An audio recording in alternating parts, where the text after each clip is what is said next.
like it's 75.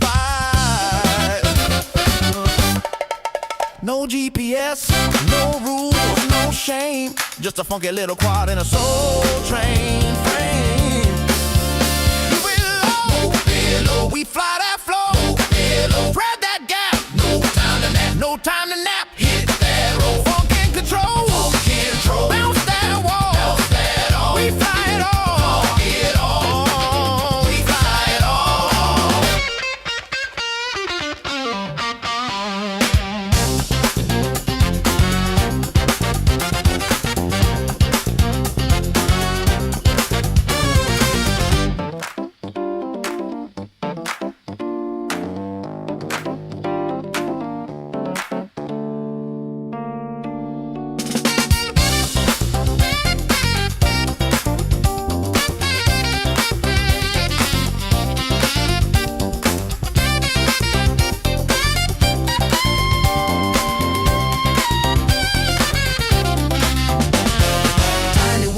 Funky and free, we fly indoors, we fly with glee. Whoop it, loop it, groove it, move it, bounce it, flip it, funk it, rip it, fly that soul, don't lose control. Tiny whoop love gonna make you whole. I thread the needle through the vinyl stacks, bounce off the mirror ball, never looking back. My quad's got soul, it's got style, it's got sass. It dips through the incense like a blast from the past. I'm flying figure eights through the lava lamp glow, dodging house plants like a funky pro. My whoops got rhythm, my sticks got heat. I'm the pilot of the party with the grooviest beat. I loop through the hallway, I dive by the broom. I'm the disco ghost in your living room. I hit that split that's over grandma's chair. She just claps and says, boy, you got flair. I'm flying freestyle with a velvet touch. My quad so smooth it don't need a clutch. From the shag rug to the ceiling fan, I'm the funky little fly with a master plan. The curtains dancing on the breeze, freestyle funk in my living room with ease. Tiny whoop magic bumping every wall. I'm the James Brown of flight, can't stop at all.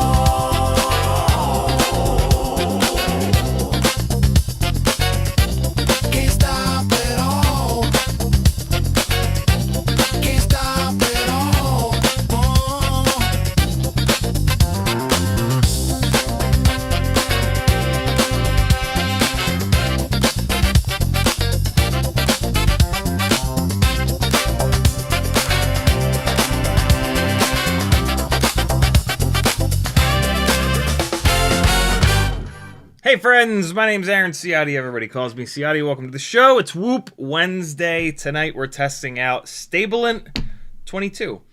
This is contact enhancer. Basically, it is a fluid that is very electrically conductive. And so you can put this onto, and so metal contacts, right, like our motor plugs, it is metal on metal. If you look at metal under a microscope, it's not totally flat. It's got little peaks and valleys. In those little peaks and valleys, you're not going to have connection between those two pieces of metal. Or in the case of these connectors, we've got like some sort of a blade, and then the crimped on piece goes around it like that, right? And so there's going to be some tiny little voids where you don't get connection. Stabilant 22 and a couple of other contact enhancers, this seems to be the most popular one, bridge those gaps, much like thermal paste, right? Thermal paste on your CPU is there to take two metal surfaces that aren't completely flat and put something in between them so that thermal paste conducts heat. Stabilant 22 conducts electricity. And so we're going to give it a shot. I spent a ton of time yesterday. So to buy Stabilant 22, it's extremely expensive. But you can dilute it down. And for our motor plugs, we're not going to use much of it. And so I got some. I figured it all out. I diluted it down with 99% ISO. And I bought a whole ton of these itty-bitty little containers and squeezed out a specific amount into all of them, and I'm going to be putting this on my Etsy store tonight after the live stream. But before we do that, we're going to test it and see if it makes a noticeable difference. There's all kinds of documentation that show that it does do something. My question is, does it do enough that we're going to see it in maximum RPM or runtime. I've got also, before I forget, what you were watching at the intro to the live stream was a 2-inch analog 2S build on BT 3.0. I had a blast flying this thing outside. The runtime was crazy. It ran for over 4 minutes on a 2S 300 mAh battery. This was a blast. The reason that I've never done an analog 2-inch build before, though, whoop build before, is that we don't have any great 2-inch frames. We have a couple of great 1.6-inch prop frames, and on those builds, I get plenty of performance and runtime and everything, and I absolutely love them, and the frames are durable, and blah, blah, blah, blah. This I threw together because this X14 didn't have a home, and I had this frame sitting around, so I figured, hey, throw it together. In that flight footage, for some reason, air mode is off. I don't quite know why air mode is off. I don't know how I didn't notice that air mode is off.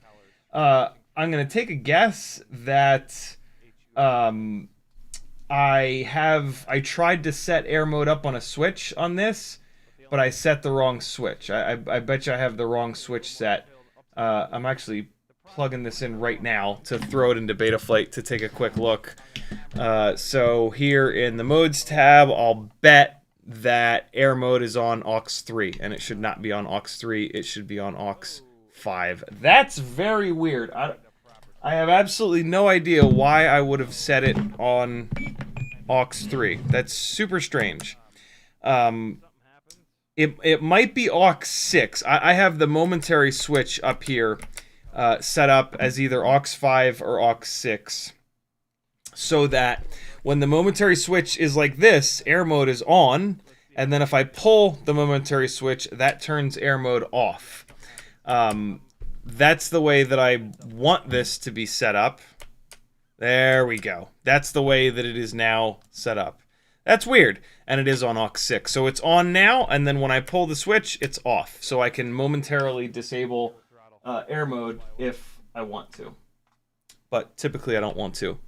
Let's click save and disconnect, and there we go. Now this thing is back up and running. So yeah, what you were watching was basically a Mobula 8, to be honest. Kind of like a Mobula 8 2026.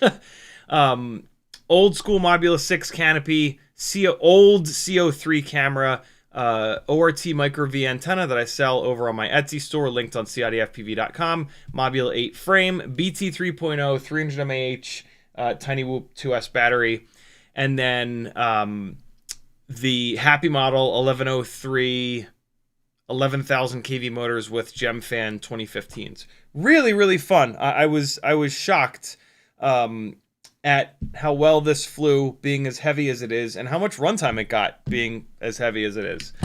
So that was pretty cool. Those of you that have been trying to get me to build a 2-inch analog rig for the last couple of years, there you go. There's me flying it around. I'm like I said, pretty impressed. It's very, very cool. I don't know if I'll leave it together because the 1.6-inch setup is kind of just as fun.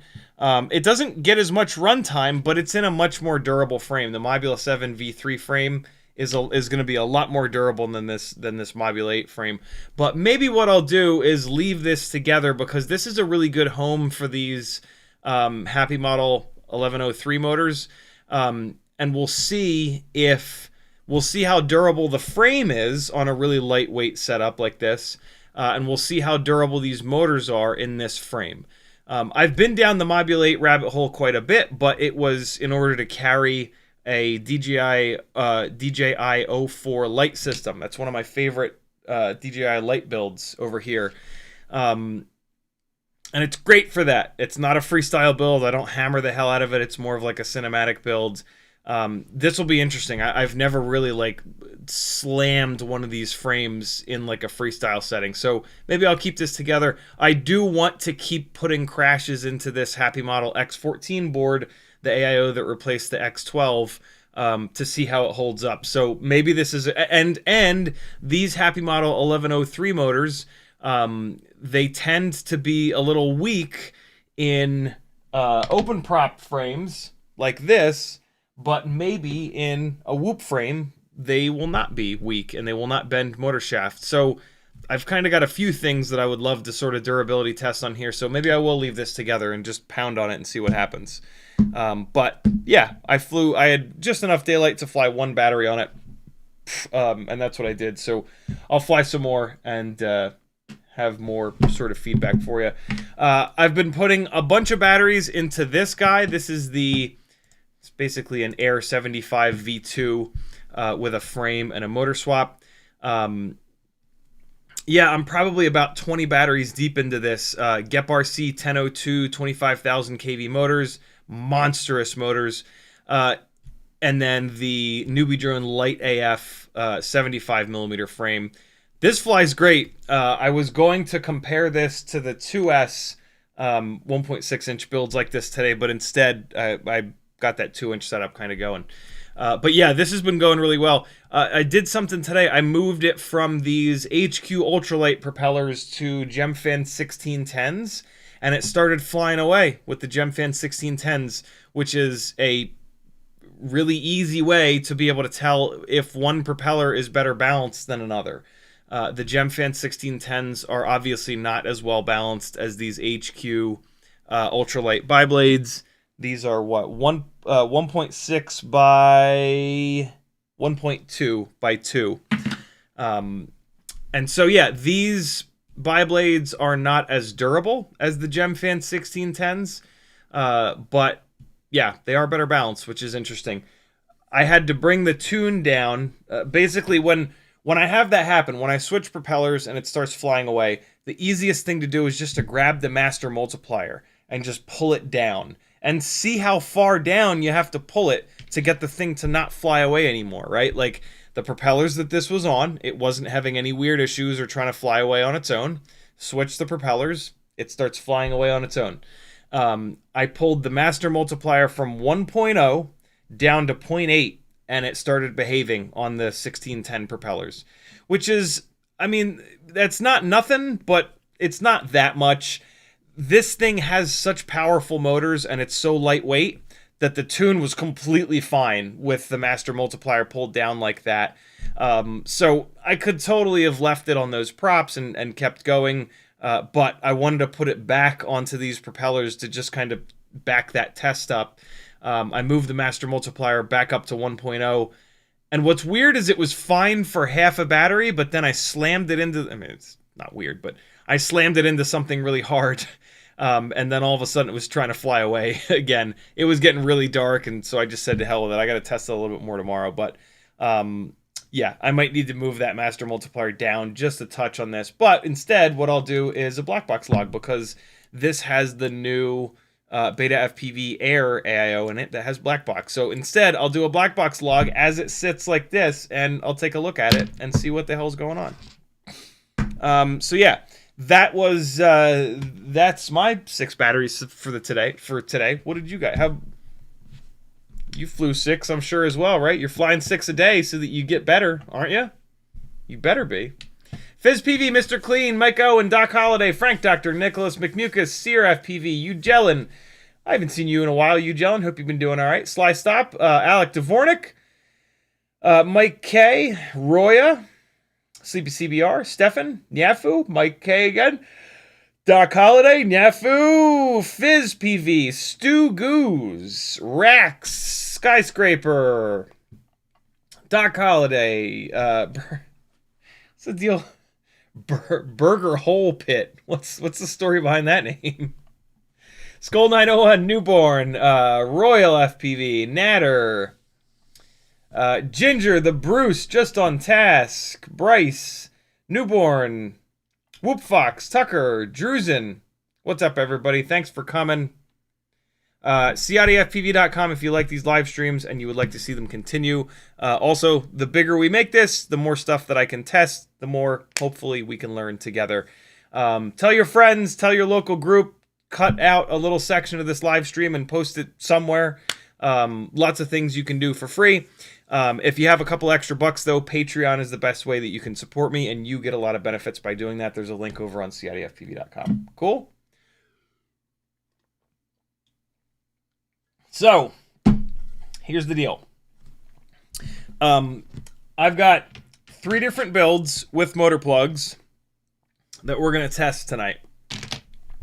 I have not put Stabilant 22 on any of these. So I've got a bunch of batteries on the charger.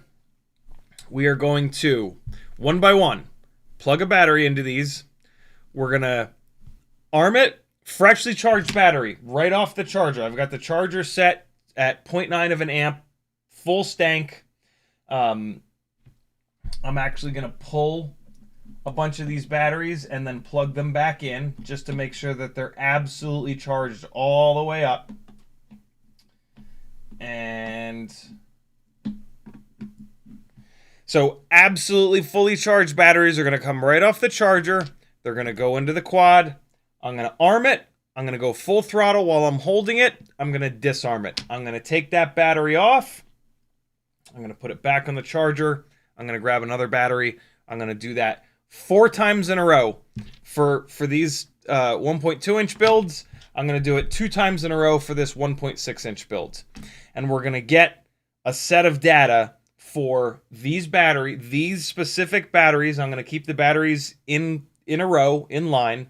And then they're going to go right back on the charger. I'm then going to do the most boring thing on earth that I try to not do, which is a hover test. Because there is way too much variance in me just flying around the room. So we're going to then pull the first... We're going to see how long... I'm using 260 mAh batteries to make that hover test as short as possible. And so I'm going to bring this thing somewhere over there where there's as much clean air as possible, probably in the middle of the room over there. And we're just going to hover it until the voltage hits 3.5 per cell. And then we're going to land it and we're going to look at the amount of time. And if that takes 10 minutes, we're only going to do 1 or 2 batteries because I don't know. I think the full throttle. Oh, so we're going to go full throttle on this. And then when I disarm, we're going to have an RPM readout that pulls from the bidirectional D shot.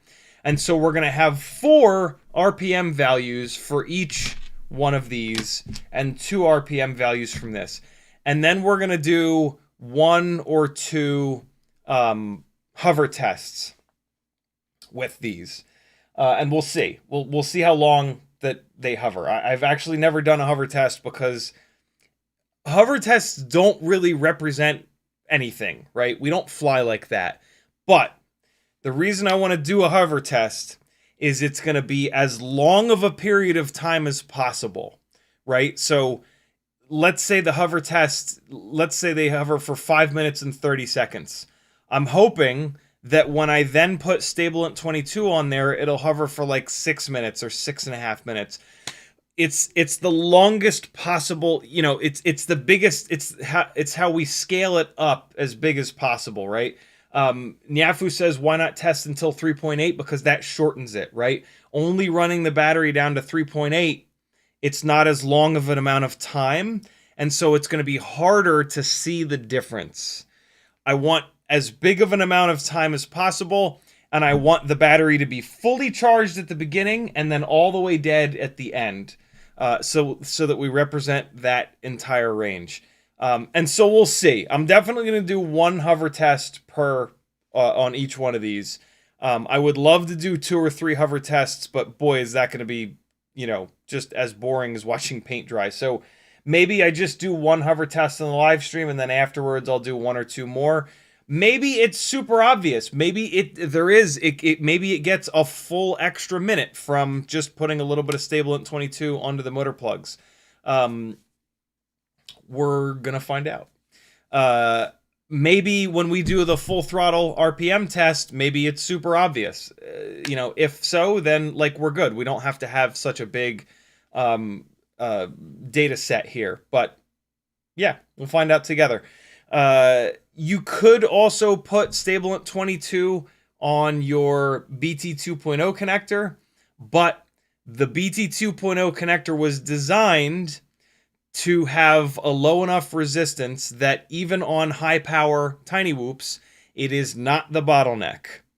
The motor plugs, they were not designed for that. Like BT 2.0 and 3.0 had a lot of thought put into it. And so putting Stabilant 22 on it, yeah, sure, it might make it work a little bit better, but it not being the bottleneck, it's probably not going to do much, if anything. Also, this stuff wears off. It's just a liquid. It is going to dry. It dries and leaves this like nano thick layer, apparently.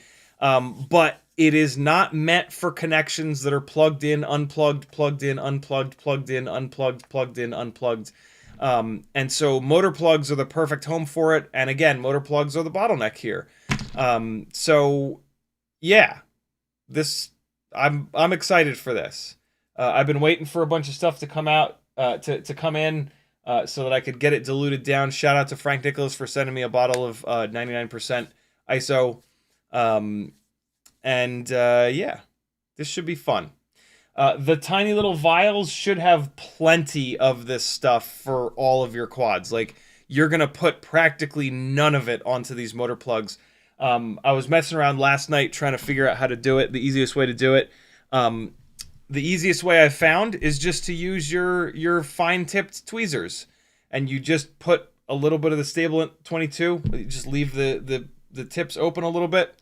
Drop it into the Stabilant 22, and then just go into your little motor plugs and just wipe it on there, you know, like the surface tension of the metal lets a little bit of the liquid on there, and then you just go in there, whoop, whoop, whoop, rub it on, first one, second one, third one, switch motor plug, boom, boom, boom. You just, you know, rub it onto each one, pick up a little bit more of it, whoop, whoop, whoop, whoop, and away you go.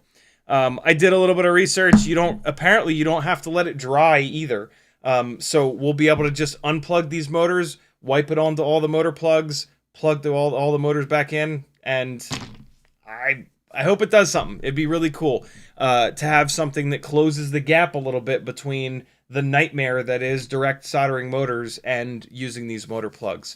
That being said, I don't care.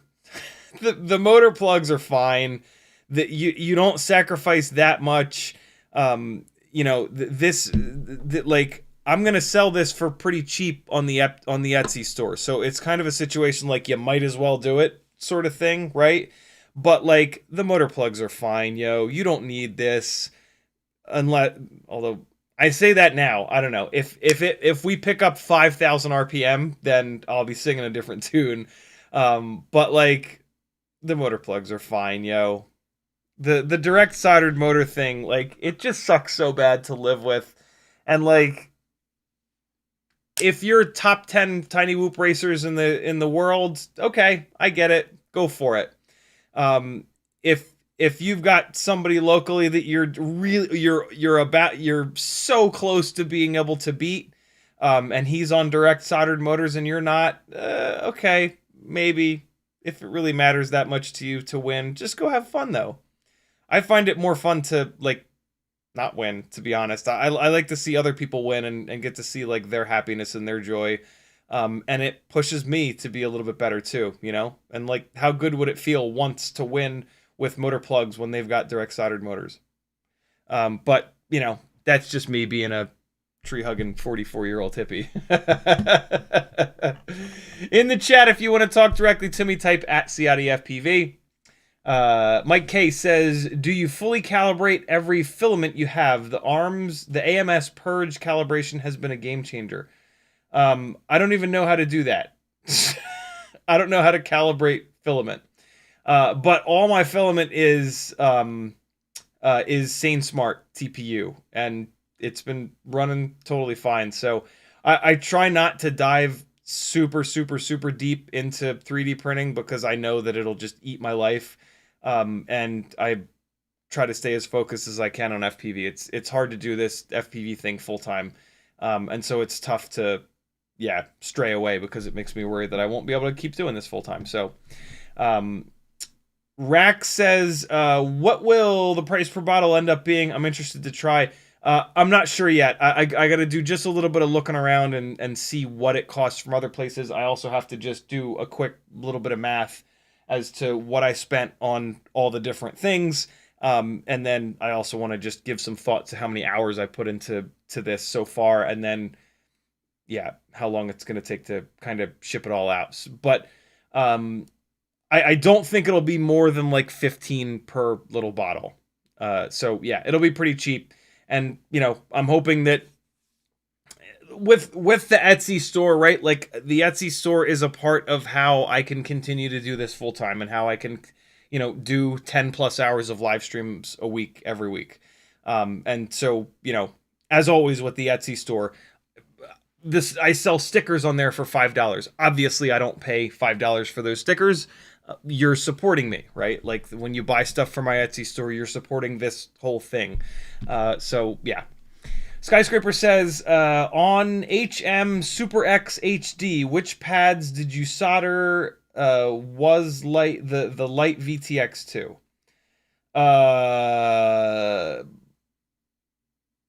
I mean, it doesn't matter, because you just need RX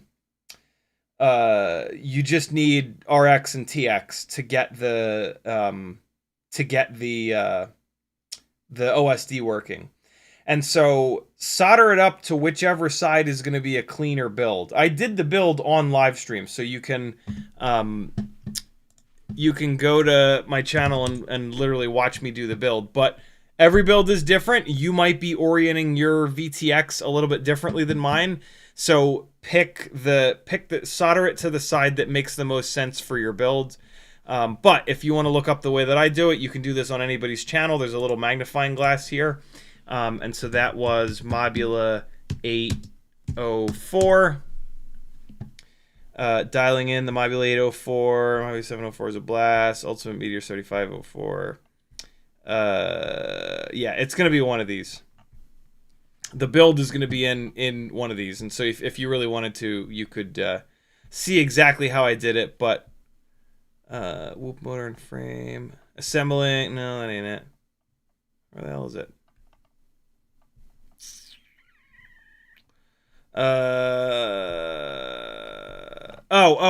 No. It came as a Mobula 704. Mobula 704 is what you want to search for.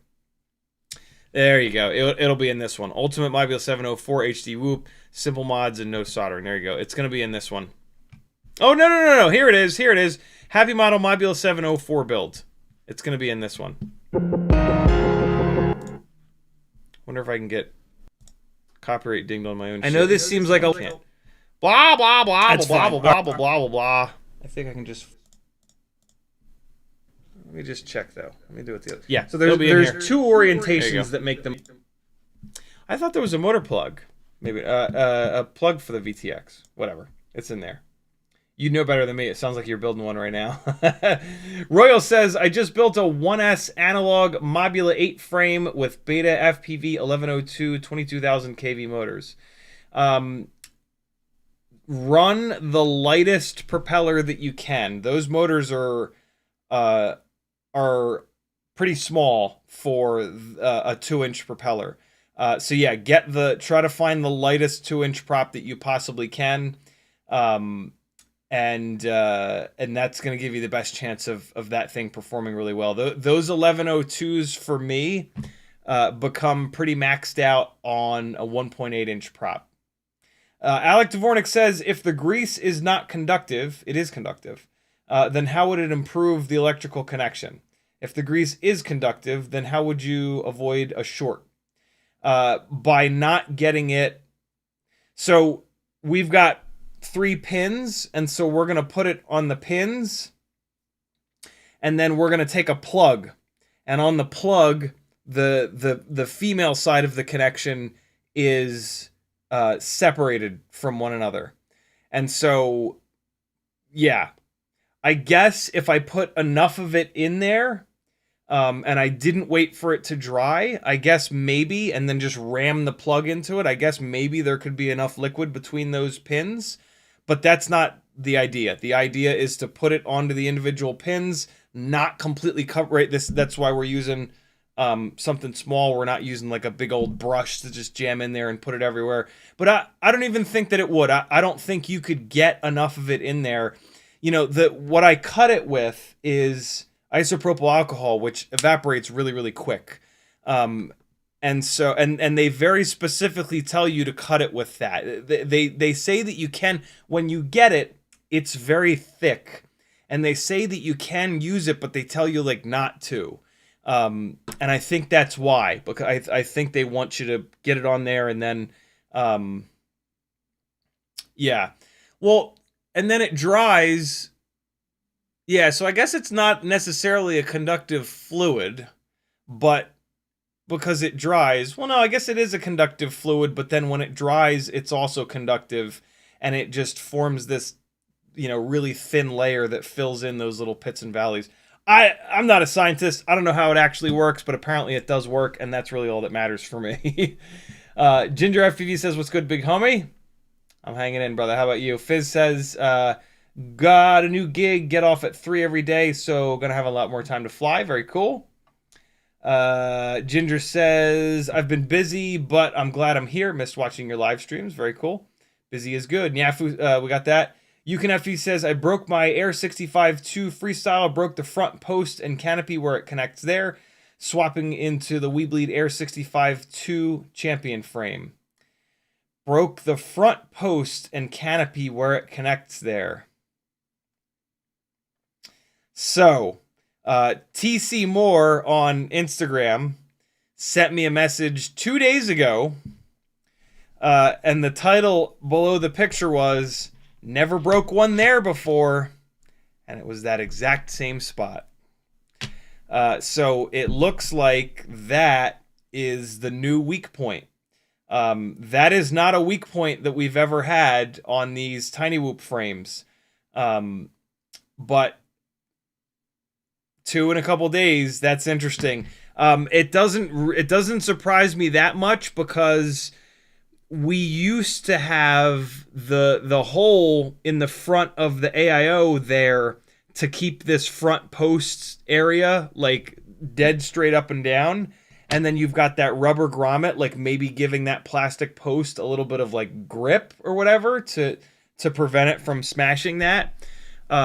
It's not super shocking that this is able to be broken here now, because when you slam, all that force from this Air65 V2 canopy is going to just dump right down on that front screw hole that is now just off in the middle of nowhere doing its own thing. So that's interesting. Also, like, without the front hole in the AIO, you can really see exactly what's happening is that it's pushing that front post at an angle, right? Like, look how sharp of an angle that screw is. And so every time you crash, it's going to try to push that post forward, and it's going to be twisting it, right? It's going to try to twist it off of its little mounts here where the tip of my disgusting fingernail is. So yeah, that's kind of interesting. Maybe a longer screw up there will make that a little bit better. You can get longer canopy screws. Look up Mobula 8 canopy screws. There's a couple spots that sell them. I think I have a couple of them for sale in my Etsy store as well. It might not help either, though. A longer screw might not help that situation out at all. It's certainly something to try, though. Speaking of the champion frame, I'm actually trying one out myself here for the first time ever. I didn't even realize that I had them. Weebleed sent them to me in the very cool Weebleed red. So yeah, this is the old school Air65 champion on the Matrix AIO, on the old Matrix AIO. And yeah, I swapped it over to this champion frame, and then the new Air65 V2 canopy. This is now 16.4 grams, really, really light, even with metal screws. So pretty cool stuff. 0702 30,000s. I was railing this around outside yesterday with these bi-blades, having a blast.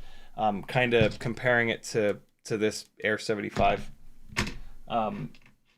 So yeah. Metalcraft says, Betaflight no longer sees my whoop after trying to fix drivers because it wouldn't recognize the quad during a firmware flash after booting into DFU. Any ideas? If you're on a PC, no ideas. I don't know PCs. I only know Macs. I do know that PCs have all kinds of weird driver issues. Well, they at least used to have all kinds of weird driver issues. I don't really know where to tell you to go for that, other than just like search for Betaflate driver problems, and you'll find a ton of people with a ton of different solutions. Yeah, if the computer doesn't see the quad, it's either a driver problem or the AIO is like maybe bricked and there's not a whole lot that you can do. So hopefully it's a driver issue. But I'm a Mac guy, so I just don't know. Sorry, brother. Nyafu says top 10 tiny whoop racers, like right now, right here. Maybe, you never know. Basilius says opinion on HGLRC Draknight 2-inch frame. I tend to stay away from HGLRC stuff, although their 1202.5 motors seem are doing some good work. I don't love this big stupid ass aluminum camera cage up front. That's awful heavy. And when you bang it into the concrete, it's going to get all chewed to shit. So I don't love that. It appears to have a spoiler in the back, which is an odd choice. That's not going to help things. They did the A-arm design, which I don't love, but I don't know. It's going to block a bunch of thrust. I would do a baby turtle frame before this every day, all day. This looks very heavy. And this is going to block a bunch of thrust, and this aluminum chunk up front is going to be a pain in the ass. Also, where the hell are you going to put the battery? I guess this is bottom mount for the battery, which is kind of silly. So yeah, not my favorite, but might be all right. Is there a weight? 23 grams. That seems awful heavy. 23 grams for just the frame. I think that's incredibly heavy. So yeah, not my favorite. I'm trying to be positive here. Try not to just hammer on it. Just on task, just bought a long sleeve. Thank you, dude. Very cool. Very cool. Take some pictures of yourself wearing it, and I'll tag you on Instagram. Danzel the Terrible says, "What's up?"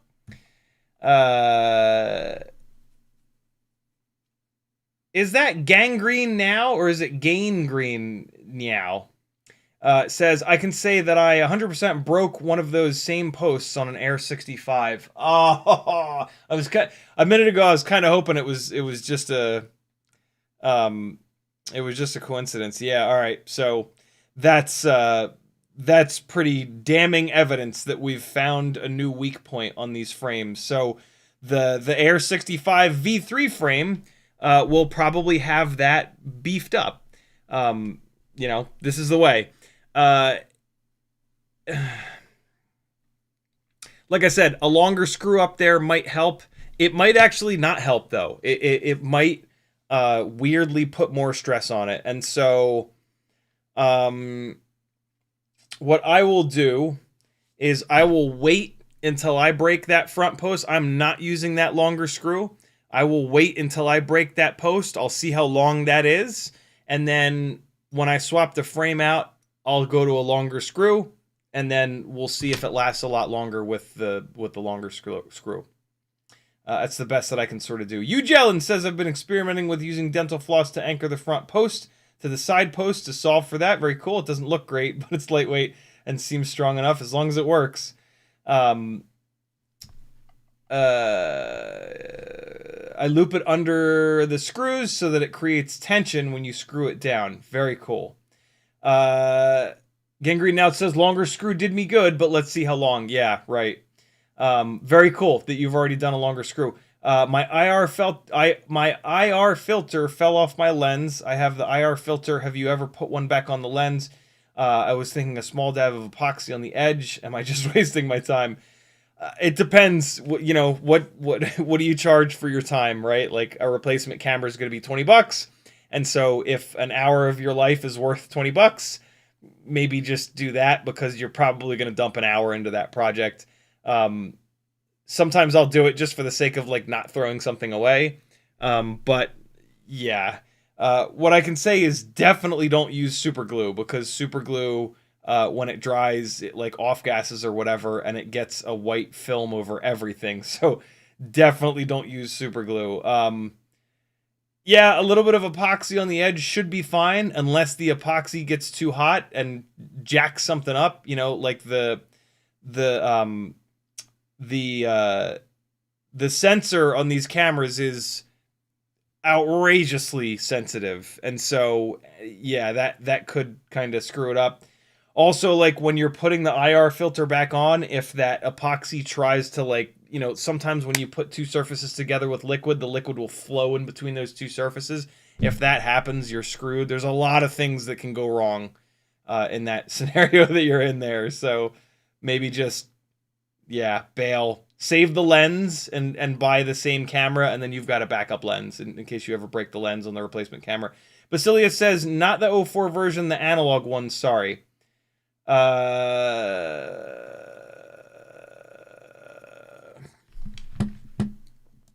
mean, it's probably going to be pretty similar, right?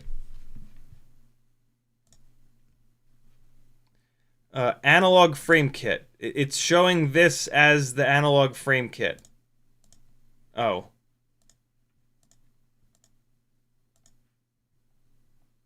It looks like it...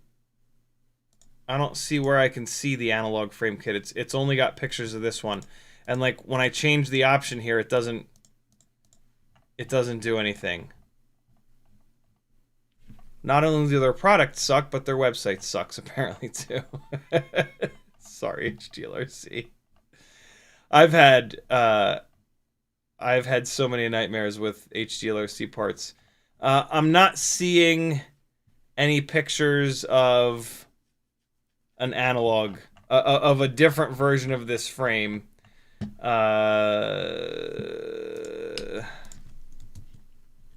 Maybe they have an analog bind and fly? No, they do not. They're not making it easy on us.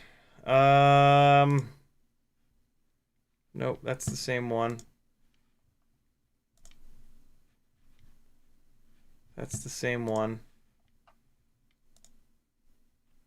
That's the same one. It looks like the analog frame and the 04 frame are the same. They probably aren't, but they don't seem to care about their customers enough to actually take the time to take separate pictures of the two frames. So maybe don't get it if they don't care enough to... Oh, sorry, I'm on the wrong thing. But I was just flipping through the website and I couldn't see anything. So I couldn't find a single picture of a different version of that frame. So I don't know. If you already have it, build it and break it. If you don't have it yet, don't buy it, is my opinion. Johnny Crash says, do you have any tips to upgrade my Mobula 7 to a bit snappier and faster? Yes, bigger motors. Bigger and or higher kV motors. It's stock now, trying to make my next move.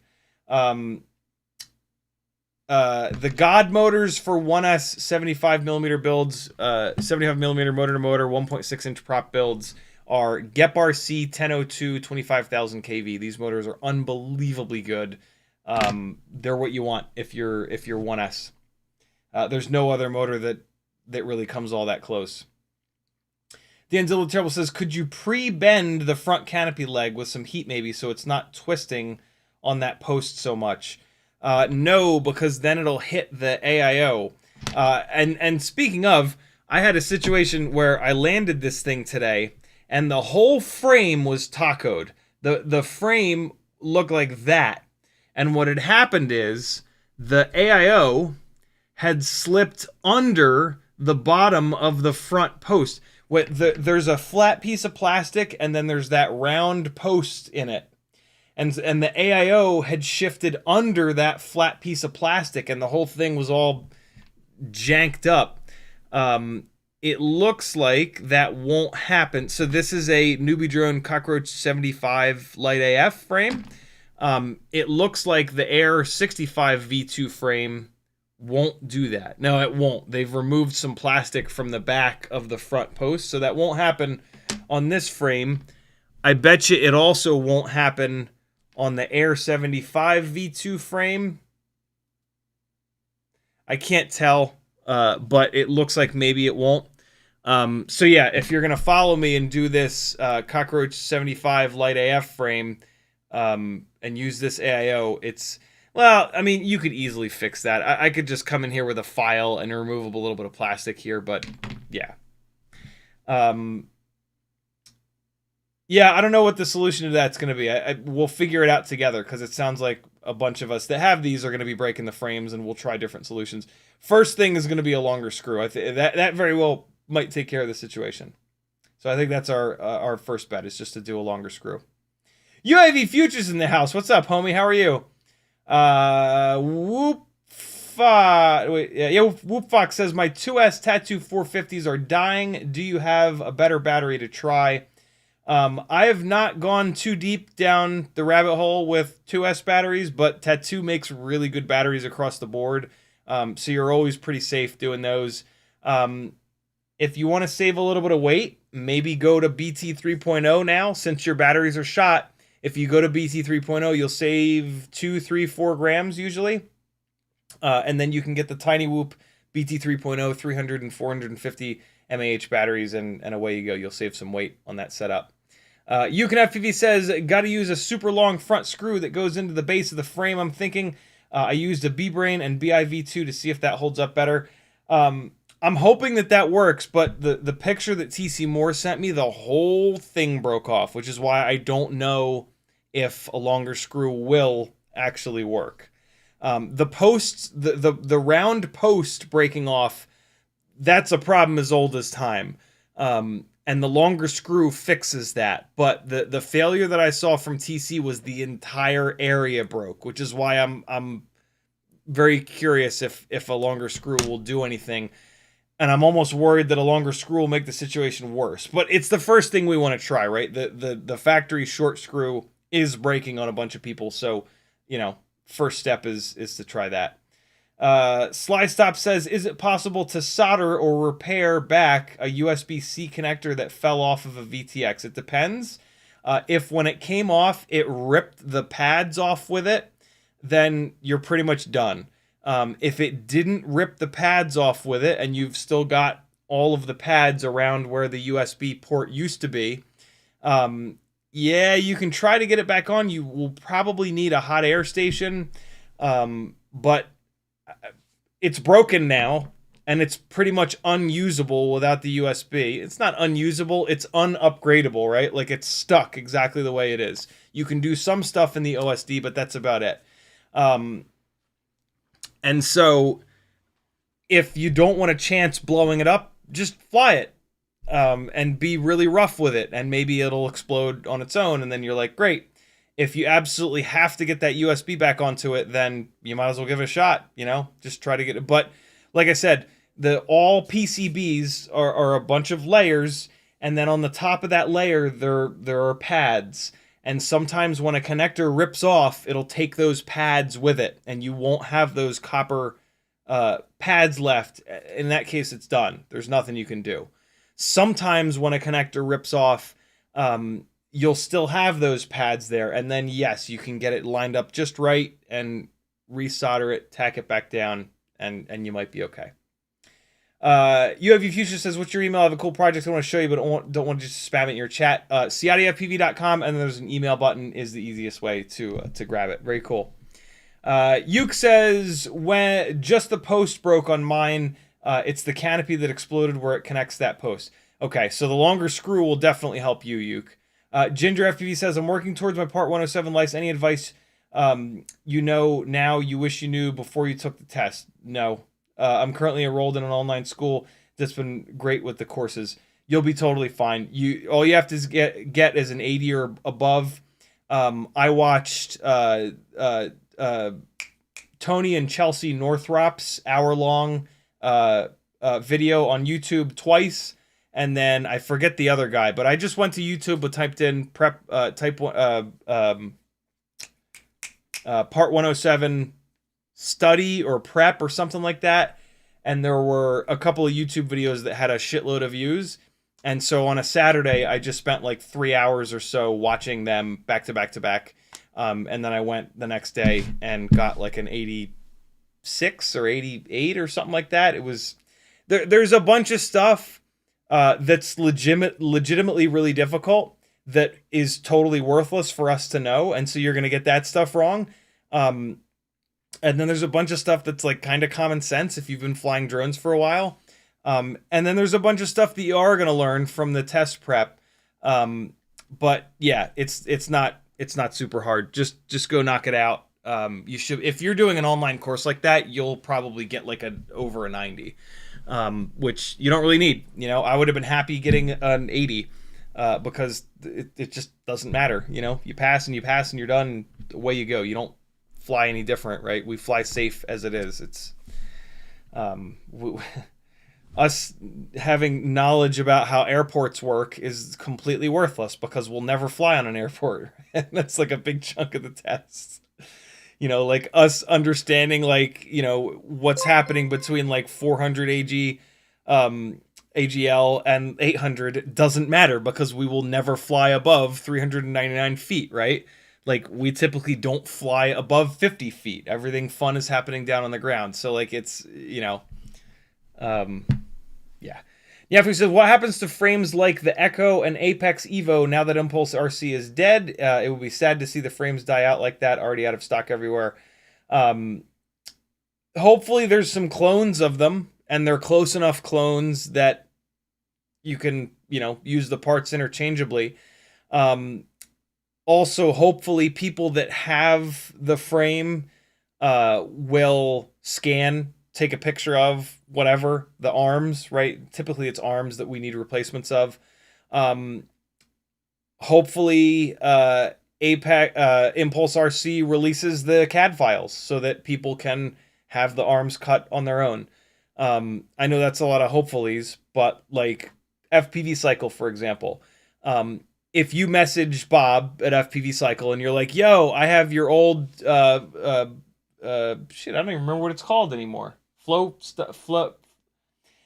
I've got your version 1 whatever frame that you haven't sold in 5 years, and I broke the arms. He will send you the CAD files like no sweat whatsoever. And so, yeah, hopefully they'll do that as well. There's kind of no reason for them not to, other than like they stop answering their emails, right? But it would be awesome if like they found a way of keeping some sort of keeping the URL up cheaply and then just drop the CAD files onto the website, you know, as a thank you to everybody that's kind of supported them. But if they don't do that, hopefully the community will come together to do other things. Ginger says, yeah, I'm watching hella videos. Very cool. Nyafu said, oh no, we got that. Awesome. We're good. All right, let's get working. So batteries are on the charger one more time. I'm going to unplug the batteries and then plug them back in to make sure that when I take them off the charger, they have been pushed by the charger to 4.35 volts, and they are hitting the charger's little cutoff to where it then says okay. And so the first test we're going to do is going to be the full throttle test, and I hope that this is the one where I think this is the one that's going to show us the biggest stuff here. I'm really using the technical terms now. Jesus Christ. All right, so we've got a 2G4 based build. We've got an Air65 V2 and we've got an Air75 V2. And so I'm just going to track the RPMs here. We will do the 2G4 build first. The setups on these builds doesn't really matter, but all that really does matter is the motors and the propellers. These are both of these 65s are on HQ 1.2 by 0.9 by 3s. The first one that we're going to test on the 2G4 is on VCI 0702 30,000s. The second one we're going to test is on Beta FPV 0702 30,000, same props on the new Beta FPV 12 amp AIO. Yeah, don't think it matters because we're just putting a bunch of voltage into these, and we're keeping a lot of the testing the same. The 450 Nah, there goes one. Now we'll do this one first. This will be a quick one to do. Ryan says, do you still enjoy flying these days? What types of quads give you the most enjoyment, if so? I absolutely love it. Tiny whoops are the most fun because I can fly them in the house. I can fly them outside. They're just an absolute blast. They shrink they make me feel like a mosquito flying around. They're just an absolute riot. Sear is getting Catalyst from Machineworks frames or next to says getting Catalyst Machineworks frames are next to impossible. Wish I could get the more massive Joiner 3-inch frame non-HD version. Yeah, getting anything in FPV is pretty difficult right now. Well, okay, I'm not going to do this first because all the batteries just flipped over into okay, so we're fine. 2G4 VCI 0702 30,000s, 1.2 by 0.9 by 3 propellers. I'm going to leave this screen up so that you guys can see the post-flight stats. And so we're going to go this battery first, off the charger, directly onto the quad. And again, I'm just going to hold this in my hand and hammer full throttle. So, plugging it in. Holding in my hand, down here. And arming. Full throttle. Full throttle. 60,037. 60037. All right. And now I'm going to put the battery back onto the same exact slot on the charger. And we're going to grab the next one. Wow, that pulled the battery all the way down to 4.28 volts from 4.35. Next one. At the end of these 4, we're going to do a hover test. I'm hoping that that first battery will be good to go. Hold on. Got to let it calibrate. All right. Arm it. Full throttle. Wow, this battery's hurting. 53. Oh, Jesus. 762. Is that a 3 or an 8? I wish it was an 8. It's a 3. Jeez. Okay. So I'm going to put a big red X on this battery. We're going to keep it in the test. But I'm going to remove this battery from my from everything. Because it is old and moldy. But we're going to leave it in the test here. We're going to put it right back on the charger. Maybe that's the battery I use for the hover test because it's hammered ass. All right. Another one.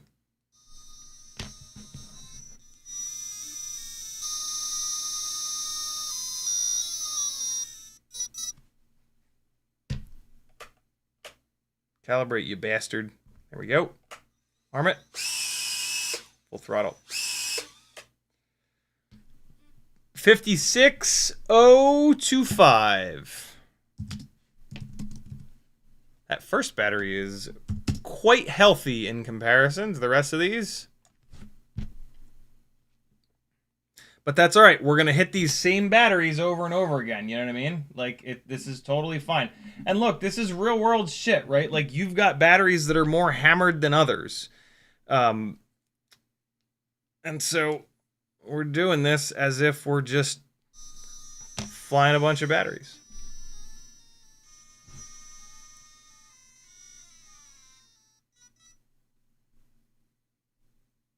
Come on, stop blinking. There it goes.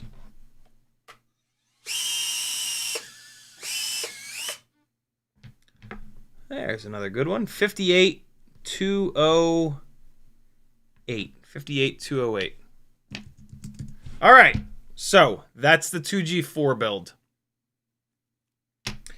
Back on the charger. Now we're going to go to the 75mm setup because those batteries are sitting there coming back up to full stank-a-lot-of-puss. Here we go. New School, Matrix, AIO. These next two builds are going to be on this same AIO. GEP-RC 1002 25,000s, and then HQ 1.6 by 1.2 by 2 propellers. 480 mAh Lava V2 batteries. I got 2 of them.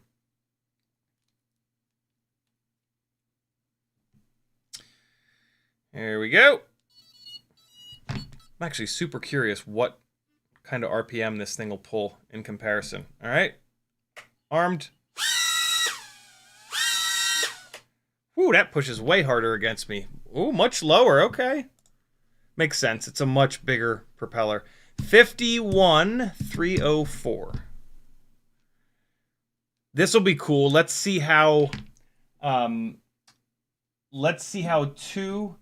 fresh batteries compare to one another in terms of RPM here. These batteries have only been cycled like maybe 3 times each. They should be very close to one another. Okay, here we go.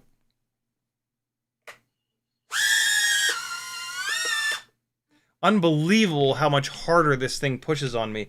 53,137. 53,137. So from 51,304 to 53,137. Hopefully that's not a sign of things to come. We'll see. We'll see how repeatable these results are. I'm cautiously optimistic. All right, the 260s are almost fully charged again.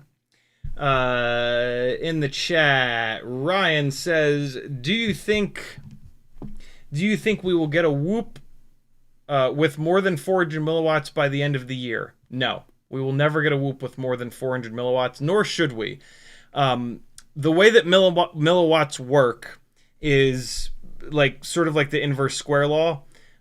So, for example, you would think that going from 400 milliwatts to 800 milliwatts, you would get twice the range. You do not. You would have to square it to get twice the range. And so 400 milliwatts, to be honest, like 200 milliwatts, that's really as far as you need to go until you get all the way up to like 1 watt. Like the difference between 200 milliwatts and 1 watt is not even that. It's not like a massive difference. So like we're certainly not going to get a 1 watt AIO. And so like, why bother, right? And you're not going to see anybody bother. You're not going to see anybody bother going to 600 or 800. AIOs have a hard enough time as it is, not exploding. 400 milliwatts will get you a good amount of range. Not to mention that these AIOs, like when you put them to 400 milliwatts, they'll be at 400 milliwatts for about a second. And then they're going to start throttling that down because you got everything on one board. You're trying to make that board as light as possible. And so it's just going to heat soak like a motherfucker. And so, yeah. Whoops, they don't go far enough either to really need that like massive amount of power. And so, yeah, at 200 or at 400, that's almost as good as 6 or 800 even, and it's pretty good. Whoops will go pretty much anywhere you need them to go. This was why I stuck with the ImpulseRC Tramp VTX on all my 5-inch rigs way after people were going crazy, changing all of their setups over to the ImpulseRC Tramp was either 500 or 600 milliwatts, and then TBS came out with a new VTX that would go up to 800, I guess it was. And like all these people were like, "Oh my god, I gotta change all my shit over," and they spent all this time and money changing all their shit over, and then it got no more range than I did because it doesn't go up the way that you think it does. You have to. It's just like wind resistance. If you take a 100 horsepower car and a 200 horsepower car, the 200 horsepower car is not going to go 200 miles an hour if the 100 horsepower car goes 100 miles an hour. You have to make way more in order to double. You have to make way more horsepower, and it's either you have to square it or cube it. I forget what it is, but yeah, the VTXs work the same way. I think it's because they're emitting 360 degrees, right? They're not just sending a beam directly to your quad. And so, yeah, you double the power, and it doubles the power going everywhere. That might not actually be what it's based around, but... All right, first battery is ready to go. Now we're going to test the Air65 V2.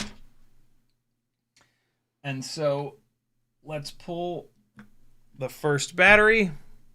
This will be an interesting little comparison of the VCI 0702 30,000s to the Beta FPV. Not that this test really matters because we're holding it in our hand, which is not the way we fly, right? Bench tests don't really mean a lot because when we fly, we go hurtling through the air, and when we're hurtling through the air, we have incoming air into the propellers, which allows them to spin to a higher RPM. This VRX hooked up to the computer looks like shit. 59,300. 59,300. All right. So it looks like the VCI motors are making a little bit more power. That's pretty cool.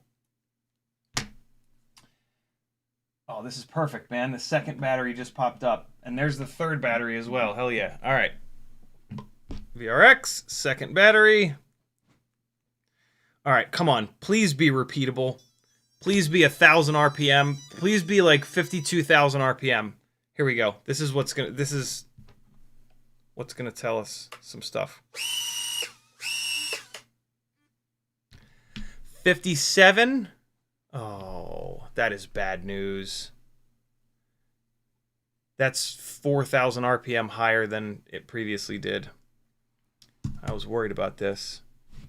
57,692. Fuck. The battery did sag all the way down to Chinatown. Hopefully this is just a bad battery that's shitting its pants before our very eyes right now. Let's try these other two. Battery number 3. Let's see what we get.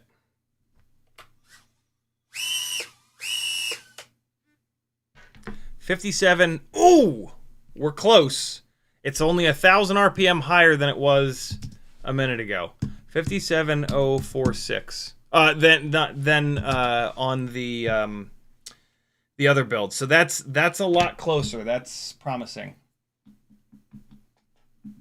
And the last one just hit OK. Here we go. I knew I would regret putting funny tones on these things. 57,483. That's pretty close as well. All right, we're doing all right. 57,483.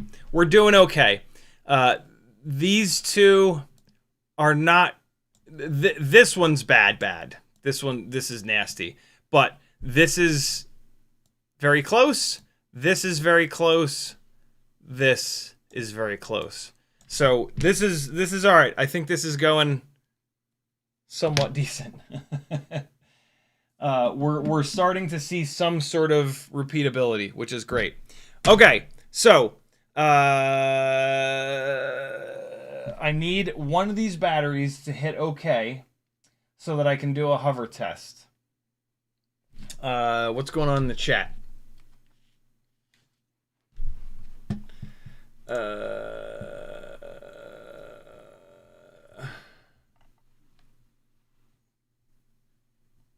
Denzel swears that he's never flown above 400 feet.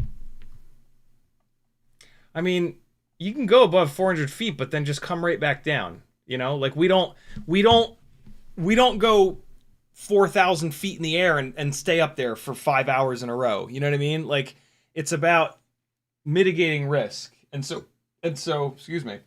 If you hammer it up into the clouds for 14 seconds, you're going to be fine. You know, that's what, but like, obviously they have to set the rules and yeah, it is what it is. Come on. One of these 480s they're sitting right there at 4.35, but I want them to hit OK. I want them to go over whatever. Ooh, Yeah. All right. So we're going to do a hover test on this setup. One of them just hit okay. Beautiful. All right. Are you ready for the most boring shit ever? This is going to suck, dude. Like, I'm so tempted to just like, oh, I can just fly it really slowly around the room, but it's just, that's not going to be repeatable. All right, we're plugged in. Hopefully the PID loop's not freaking out. Shit, the PID loop's freaking out. I completely forgot about that. All right, we're going to have to go to the other battery. I'm going to pull this tune down to get the PID loop under control. Let's do that. And let's do that. Save and exit. Okay. All good. Okay, cool. So now I just gotta wait for that other battery to hit okay. And like I only put it on there a couple seconds after the first one, so it shouldn't be very long. All right. Let's give this a few here. Jimmy the Cow says, moo. Come on, baby. Hit okay. Say okay. Hook a brother up. You're at 0.9 of an amp. There it is. Good timing. Okay, here we go now. Most boring thing I have ever done on this live stream. Oh, God. Brace yourselves, friends.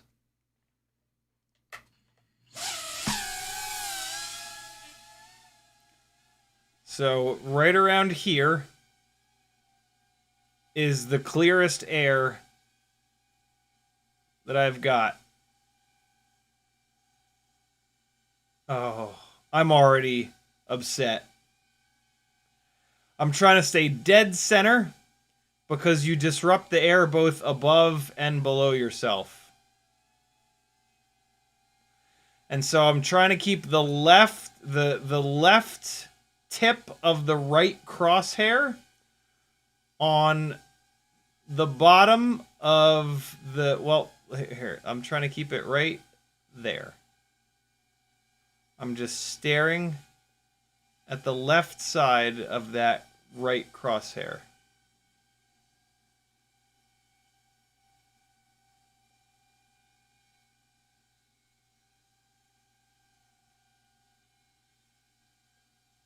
Oh my God, this is the stupidest idea ever.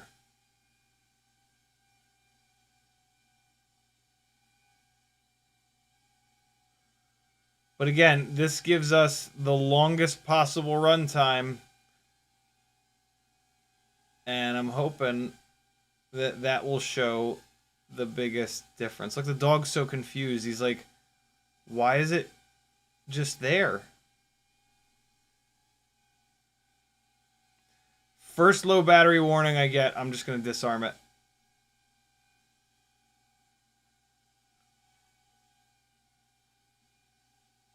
I'm real curious what kind of runtime this will get, just hovering like this. I'm assuming it's going to be like 5, maybe 6 minutes.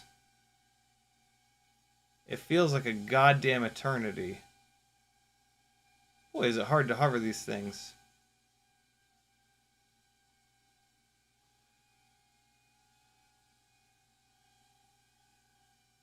Just keeping that left side of the crosshair right there on that tiny whoop cube dive tower. The one on the bottom there. Front of the back door. 3.64. Oh, we're doing good. I'm not going to get anywhere near 6 minutes of runtime.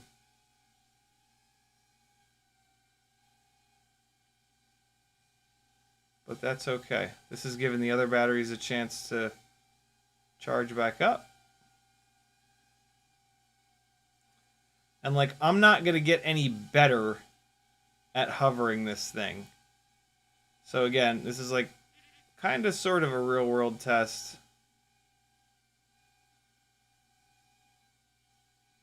but not really. 3 minutes.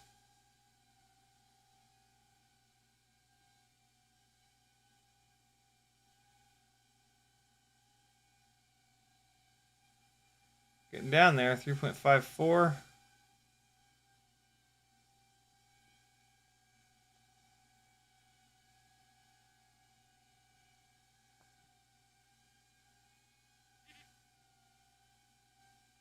Transmitter's vibrating all over the place because I guess the timer's going off. I don't know, get up a little bit.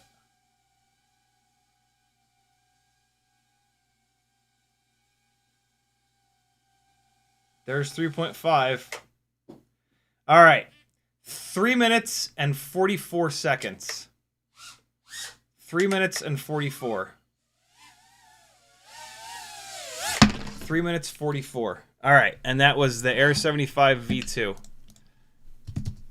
3:44. Okay, now, yeah, some of these other batteries are charged. I'm gonna throw this one back on the charger, and it's the second battery. It's the battery that's in the middle. I'm gonna use the best of the 260 mAh batteries, which is this first one. The first one and the fourth one are the best ones. So we're going to do this on the 2G4 build. 260 mAh battery on the 2G4 build. This is the strongest of the batteries. We're going to do the exact same thing. Get a time, and then we're going to go Stabilant ham. I'm just doing one battery. That is just way too boring. Take it off gentle. Come over here. And I'm going to try to put that crosshair on the exact same spot.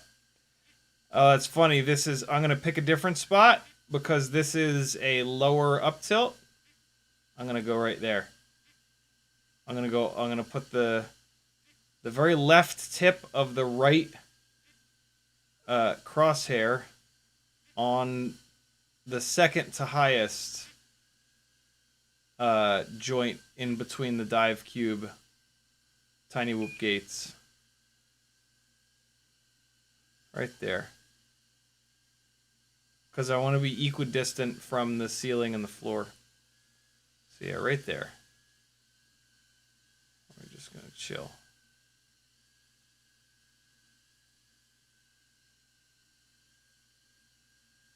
I was tempted to go do this upstairs in the middle of that giant room, but I didn't want to go up the stairs. I didn't want that up the stairs weirdness. And I can't imagine that where I'm hovering this right now, there's enough air disturbance coming back and freaking this thing out. Not to mention that if there is, it's going to do it before and after the Stabilant 22, so it really doesn't matter, right? Again, like, this is real-world testing. We're keeping enough the same where before and after the change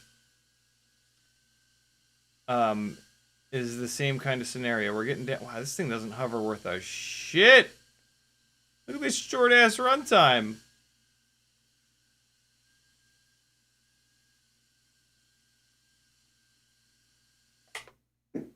Two minutes and 6? What? Oh my god. That's ridiculous. 2:06. But I'm actually really happy because I don't have to hover it anymore.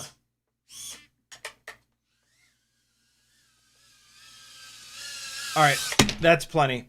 So that was the first 260. I'm actually really, really glad that it was that short because that is excruciating. Alright, so that's the first battery.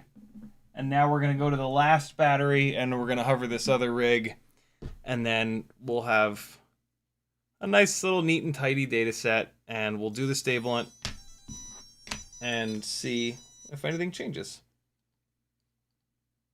Here we go.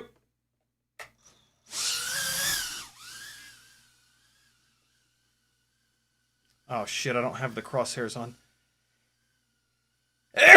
on this one. So I'm going to use the number 12, and I'm going to put the number 12 on the gem. No. I'm going to put the number 12 on the middle of my drum set there.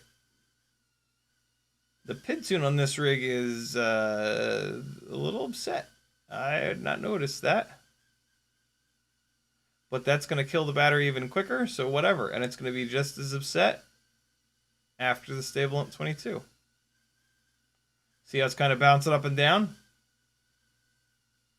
That is the PID loop doing that, not me.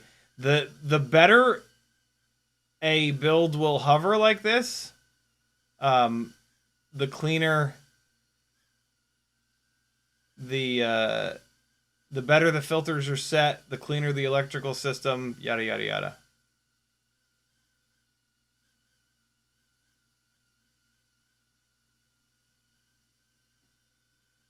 Oh, it just hit 3.5 and it didn't give me a low battery warning. There it was.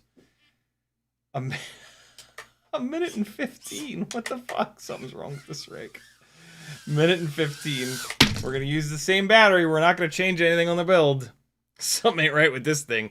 Minute and 15. Yikes. All right. Battery going on the charger. Air V2, 115. I have been pounding on this thing pretty good. And you know, what's interesting is I don't usually like hover the throttle that you're at, the throttle value that you're at when you're hovering, you don't fly around at. And so like this thing could have a nasty resonance at this lower hover RPM throttle position, and I'll never know it because I never hover the damn thing, right? It flies fine when I'm nose down.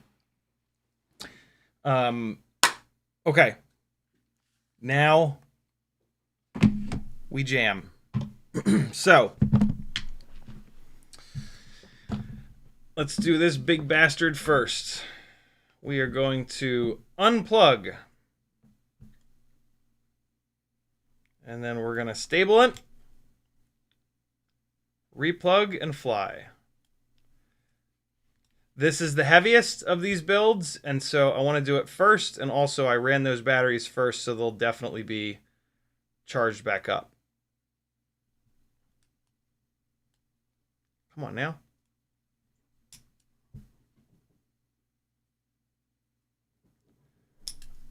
Teddy, chill. What are you digging in there for? What's in there?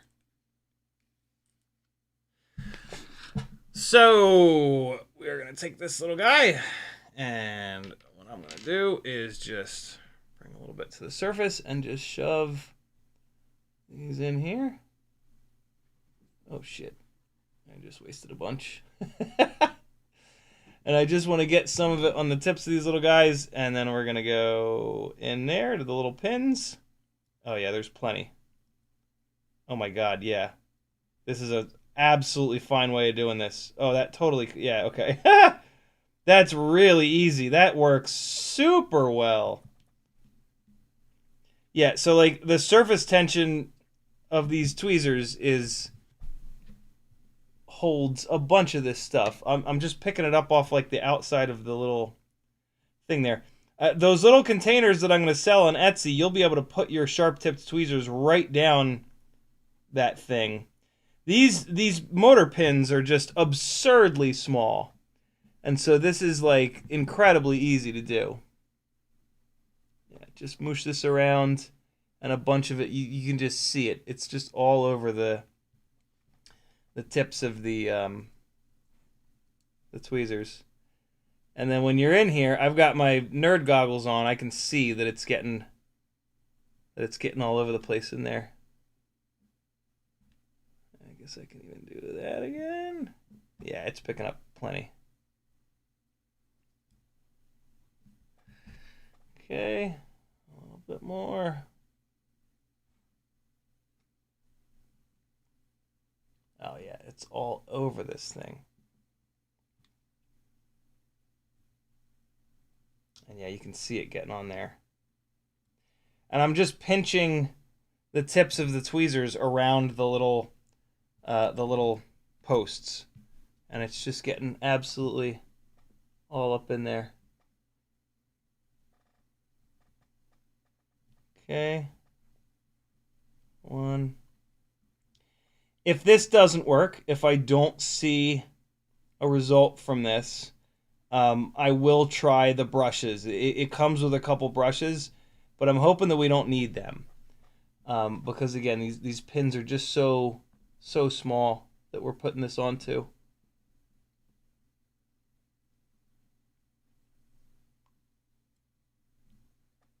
Okay.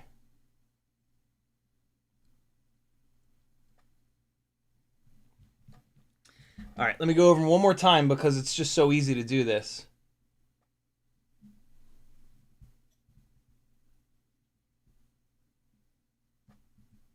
Okay, do these top ones. 1, 2, 3. Put it on there. 1, 2, 3. And then bottom ones. 1, 2, 3. A little bit more. 1,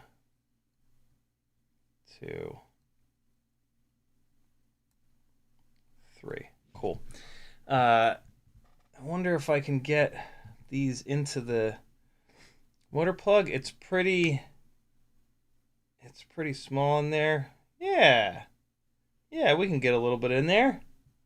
So just pick up a little bit on the tip, and then you actually do 2 at a time.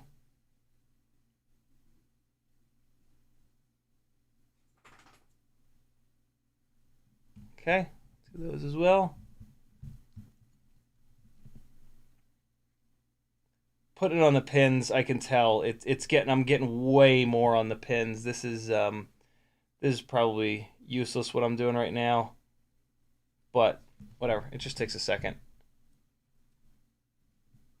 Try to make sure we get like kind of full coverage with it. I think we're gonna be totally fine here. Find out in a minute. All right, last one.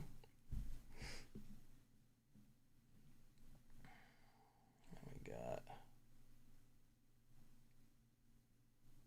a little bit here.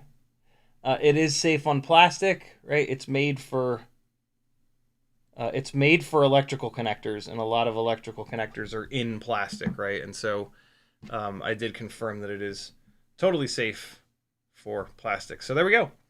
And they say that you can absolutely plug it in while it's still wet, although I'll bet you it has evaporated already. The isopropyl alcohol evaporates pretty damn quick.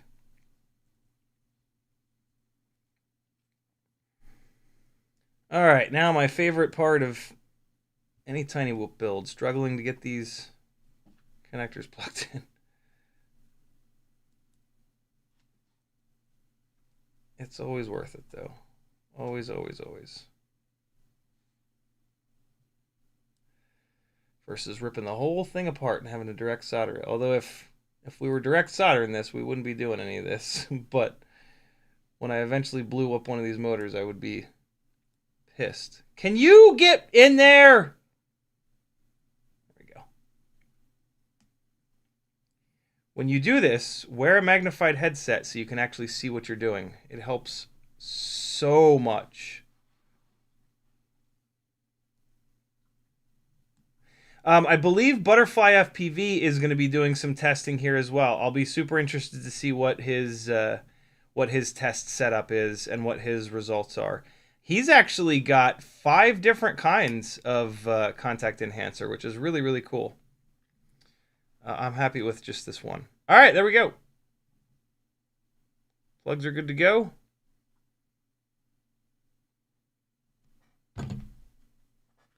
This battery is not quite done yet, so let's do one of these other two.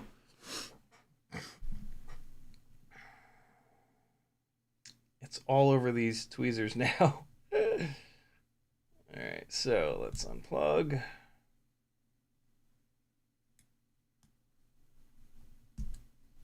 Plug.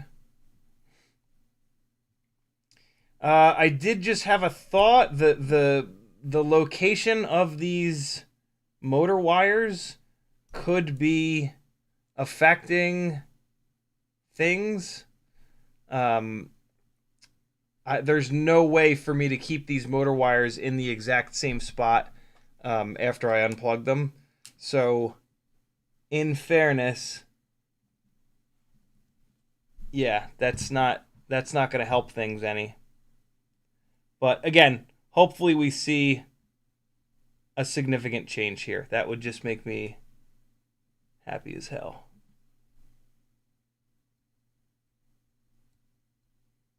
Yeah, good coverage on that one. It's cool. You can like when I close the tips of the tweezers here, it spreads the liquid back out. Oh, I left my transmitter on. That's not good. Hang on, transmitter. I know. I hear you over there. I hear you. All right, there you go, buddy. Okay, pick up a little bit more. My God, I spilled a lot on the side of the freaking thing. Also, like it's just outrageous how minuscule of an amount of this liquid it takes to cover these pins. Okay, got that. And we got, yeah, like those bottles that I'm gonna sell have half a milliliter, and that'll be enough to do about 1,000 quads. I'll bet. Like this is absurd. This was like half a droplet that came out of this thing, and it's plenty.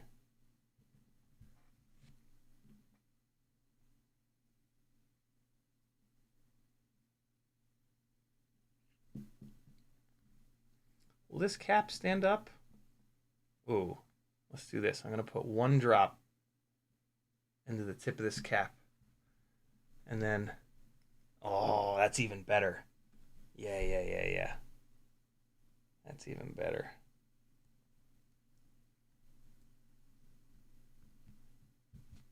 Okay.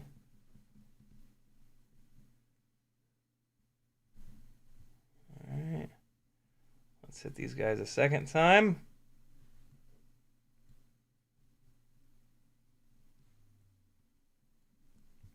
Okay.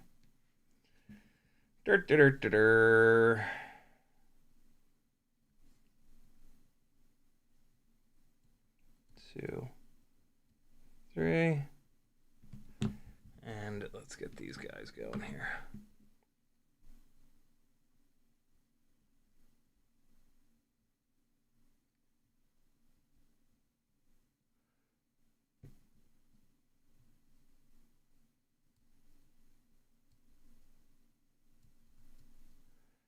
All right.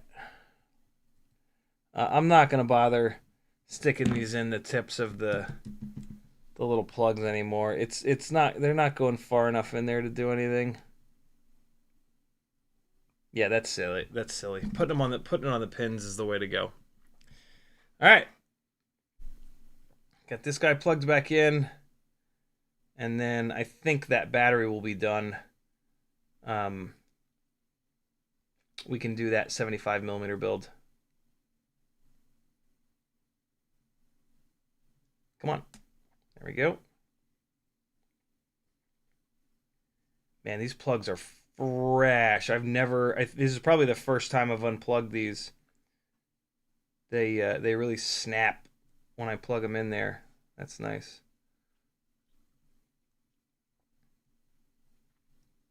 Okay. These guys in here. This is just this is riveting content for you guys. I'm really, I've outdone myself tonight. But I know there's a bunch of people that are dying to fucking see what's about to happen.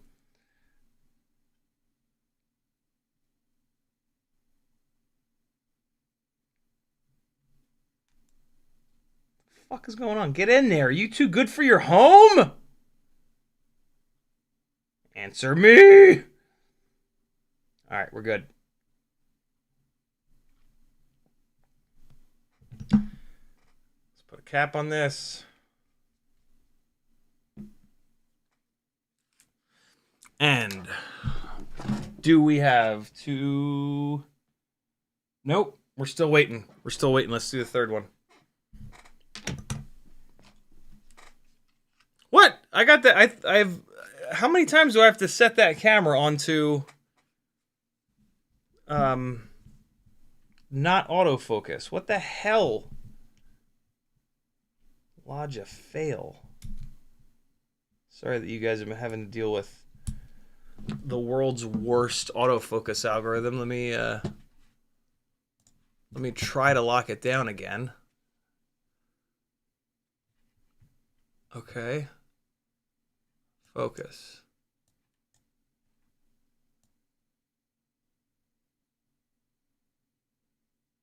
All right.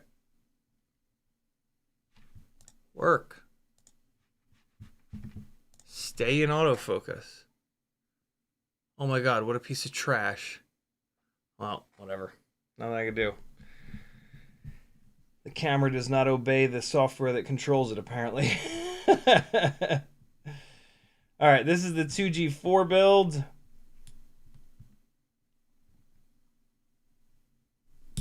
Come on, you bastard.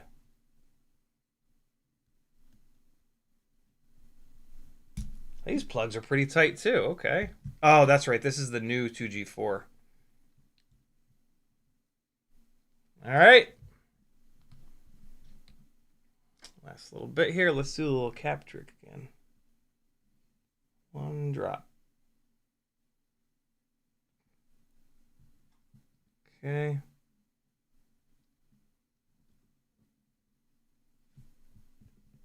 All right. One.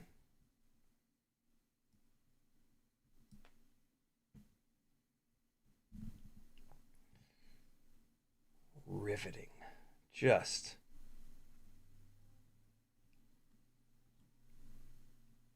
What I'm doing is I'm closing the jaws of the little tweezers in between each pin because that spreads the liquid all the way back out on them each time.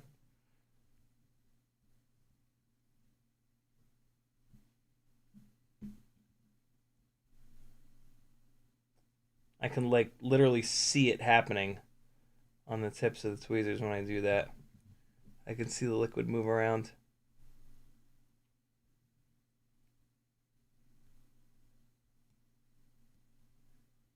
All right. I think that's all four, right? Let's go back and do them again.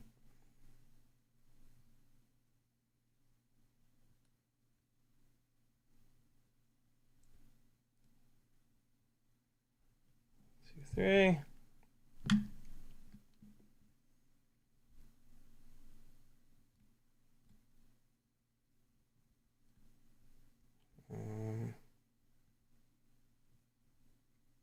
Two, three. And then these ones. There were two batteries that were ready to go, so no matter what, we can do two real quick. But I have a feeling that all the batteries will be done by the time I get back over there and get this shit all plugged back in.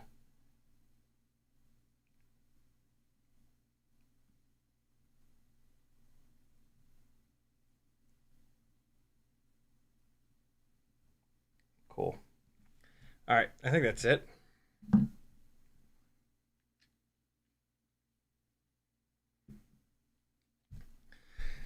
Okay. Oh, how fucking cool would this be if this makes a difference, like a significant difference on all those tests?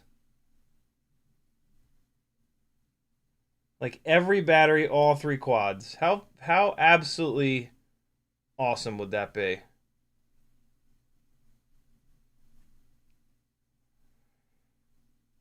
There we go. This Cockroach 65 V3 frame is way easier to plug the motors in. As you can see, I'm struggling a lot less.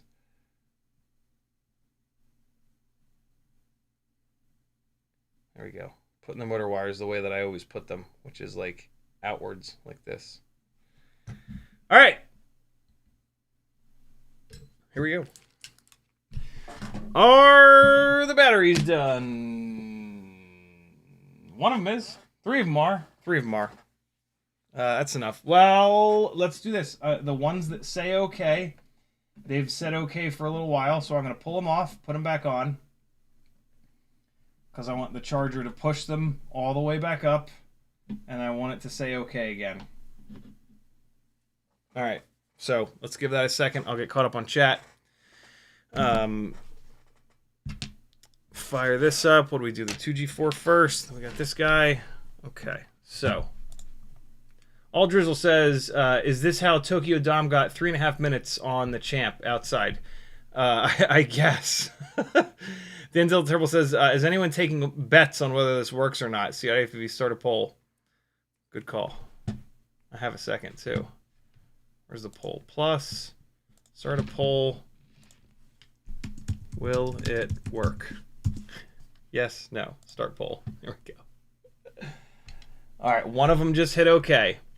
Let's go right into it. We're just going to dive right into that one. This is the second battery. This is the battery that's the biggest pain in the ass. So this is the useless battery, but whatever. We'll give it a shot. All right, 2G4 first. We're going to do the full throttle test first. So let me power this up. I don't need the goggles. I might need the goggles if I can't read this. VRX. Plug it in. There's a 4,000 RPM variance before this, so this is worthless, but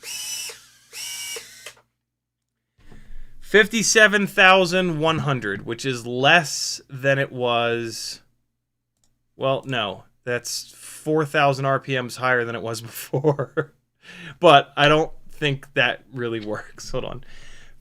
57,100.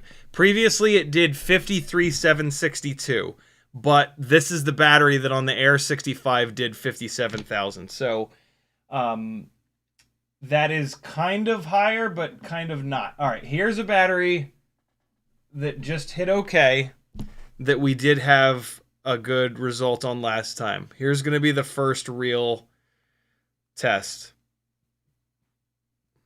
Come on, baby. The number is 56,025 that we got previously.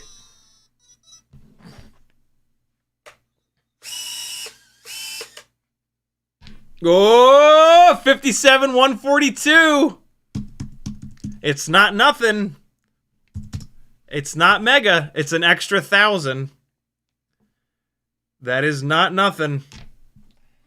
Oh, another battery just finished. Cool. Here's the fourth battery, which was 58,208.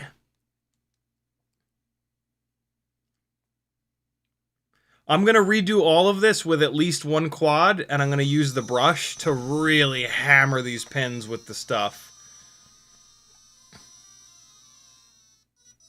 All right. 57.7 down from 58.2. The problem is when I armed it a little bit too early. I'm going to redo that one. I armed it as I was pulling it off the desk, and the motors spun up all frantic-like. So I'm going to redo that one. Ooh, the first battery just hit okay. This is great because we're catching the batteries as soon as they hit okay, which is what I was doing the first time too. So the charger is pushing the battery up to whatever the voltage is that's tripping its internal thing. Here we go. That sounded strong. 6417 up from 60037. 60417. So other than that third battery, it has helped every single one of these, and I need to redo that battery. That was not a fair test at all. So the one battery we have to throw out because it's all over the effing place. The other ones, it's looking pretty good. It's looking pretty good. So I got to retest that one. Let's test the 75 millimeter rig. This is where we should see the biggest difference because it's pulling the most. It's pulling the hardest on the battery. You know what I mean? It's flowing the most juice. All right, here we go. 51,304 to beat. Ah, damn it. Calibrate, you bastard. There it goes. Wow, this makes some fucking power. Ooh, bro! From 51,304 to 53, what is that, a 6? Put these fucking goggles on to be able to see that. 53,654. 53,654. 53654. Yo! That's over 2,000 extra RPM.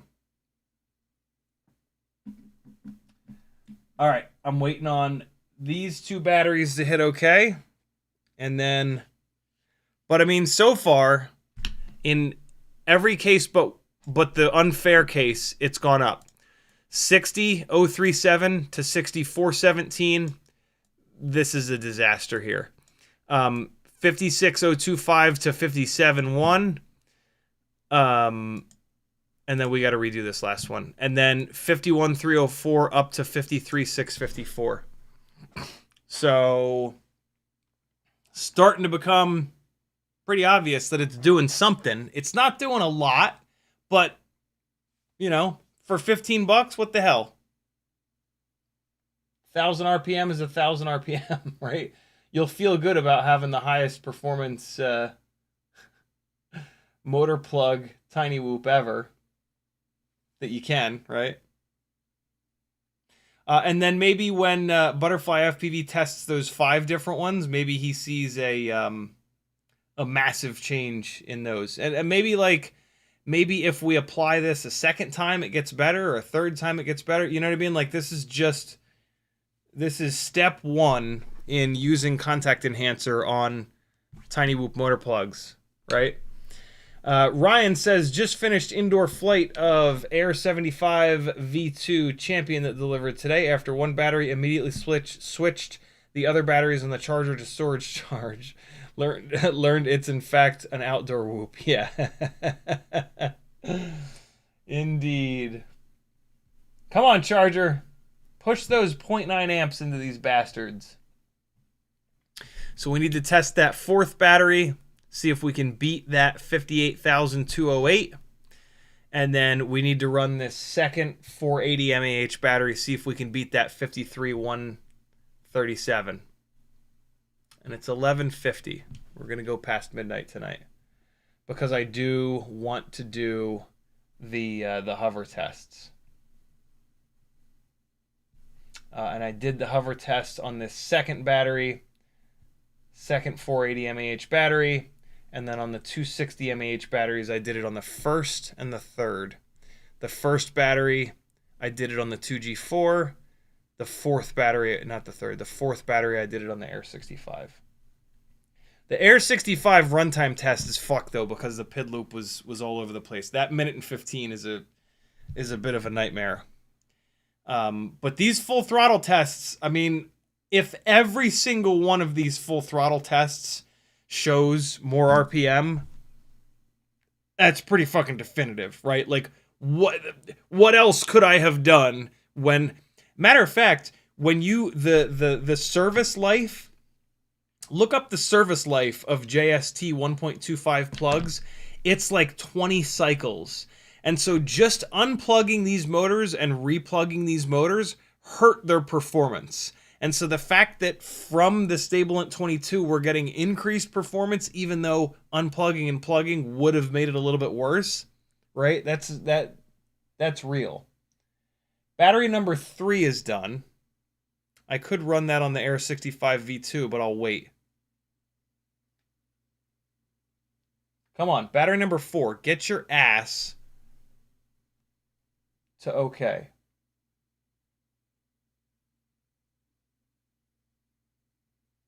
You lazy shite, you.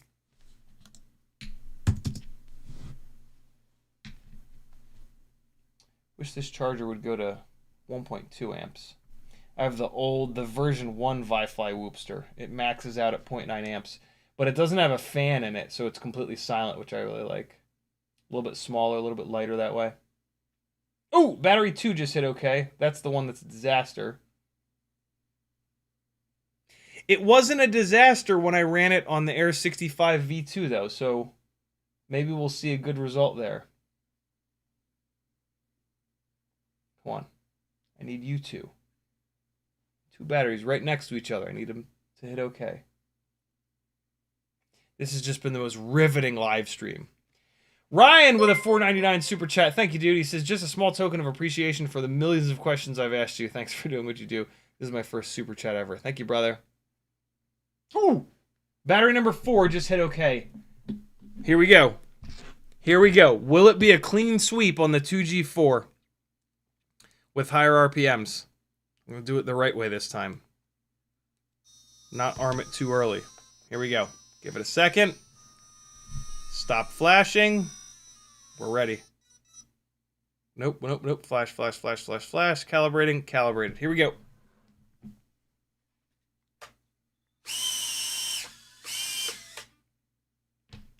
Oh, it crushed it, bro. That's like 2,000 extra RPM. 6354. 60354. Dude. That's the biggest yet on the 2G4. That matched the Air75 V2 improvement. Becoming pretty obvious. All right, I need this 480 to go. And I need this battery number 1 260 to go. Come on, buddy. Hook a brother up. Yeah, that's pretty fucking obvious, man. That's 5. That's 5 in a row. Oh no, it's 4. This is a mess. 1, 2, 3, 4. Not once has it come up the same or lower. Pretty obvious. 2,000 RPM is pretty good. What's that? What's the percentage on that? At 60,000 RPM, what's an extra 2,000 RPM? What percentage change is that? So if it was 1,000, if it was 10,000 RPM, that would be a 20% change. So then 20%, 10%, 5%. Wow, that's like, I think that's like a 3.5% increase. 3.5%, maybe 4% increase. I'm not good at math, but Bruja immediately says 4%. There you go. That's legit, yo. 4% from smearing a fucking liquid onto your motor pins? That, like, of course we're gonna do that, yo. What's the change that I saw in direct soldering? Even though that test was... that was a tough test because it was 2 different AIOs, but here's the direct solder testing, right? VCIO 702 30,000s, direct soldered plugs. Oh, did I not do RPMs? Something happened. I think the AIO blew up. Yeah, this test got fucked up. I remember this. This test got all jacked up. It's really hard to do the solder versus plug test. Didn't I redo that? Did I redo that test? No, I guess not. Yafu says, do dogs run better on high or low KV? Does prop efficiency... Dogs? Is it really dogs? Does prop efficiency scaling apply to dog ears and paws? Yeah. Brushless or brushed? We need an in-depth live stream about the best dog build in 2026. Skull901 says, how long does it last? Everything that I've read says that the Stabilant 22 will last a few cycles, a few plug-in, unplug cycles.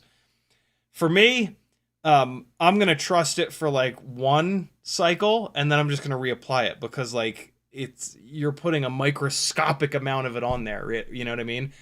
Or just every single time you unplug a motor plug, just grab your fine tip tweezers, drop it in the little, you know, this is what you guys are going to get if you order them from me. And so with this, you can just take your fine tip tweezers and just doink and just drop it right in there. It'll coat the, and there you go. So yeah, I don't think there's any reason to not reapply it every single time you unplug and plug a motor, right? It took me 4 seconds to do it. Tell me this isn't the most satisfying thing you've ever seen. I'm going to buy another one of these, and I'm just going to leave it empty. And I'm just going to leave them on here just so that I feel more important, more professional. Pause in or pause out, Danzilla Terrible says. Always pause out. Ooh, battery number 2 just hit okay. Beautiful. Ooh, and the battery number 1 just hit okay. Come on, baby.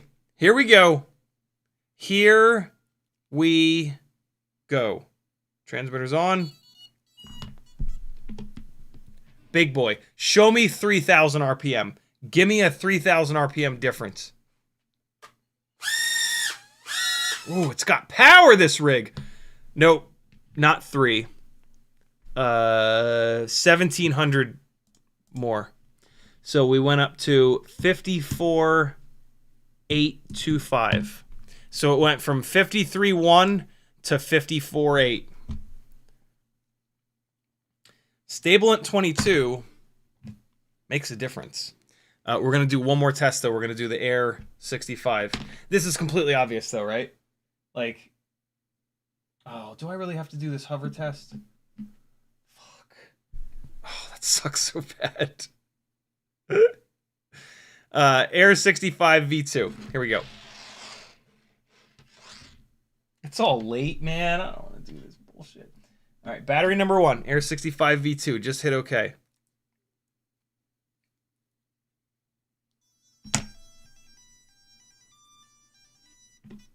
Boop, boop.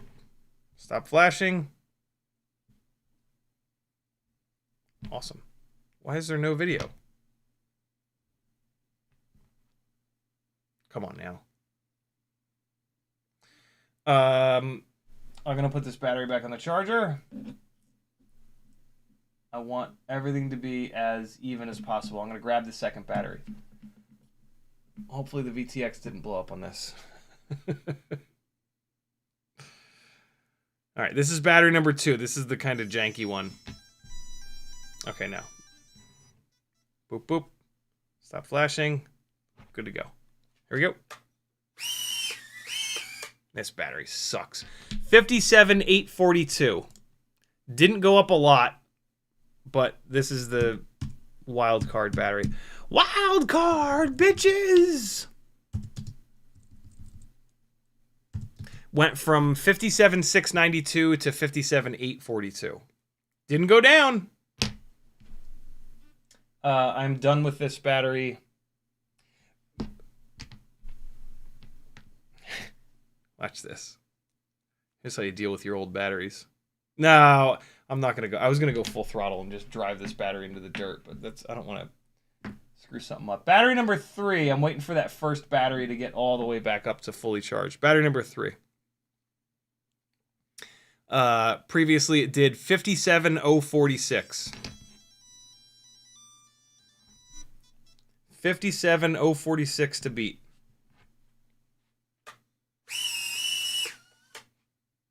57,871. 57,871. It beat it. Extra 7,800 RPM.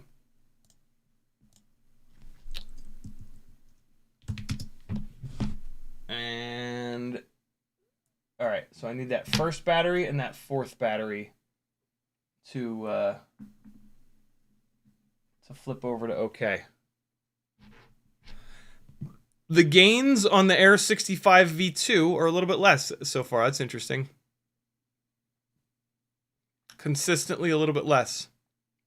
We got a pretty solid 1 to 2,000 extra RPM on the 2G4. Oh, no, not really. The first battery, we only got an extra 400. That third battery, we got an extra 1100. Third battery, we got an extra 2000. That's impressive. That's impressive. Hey, fourth battery's done. Here we go.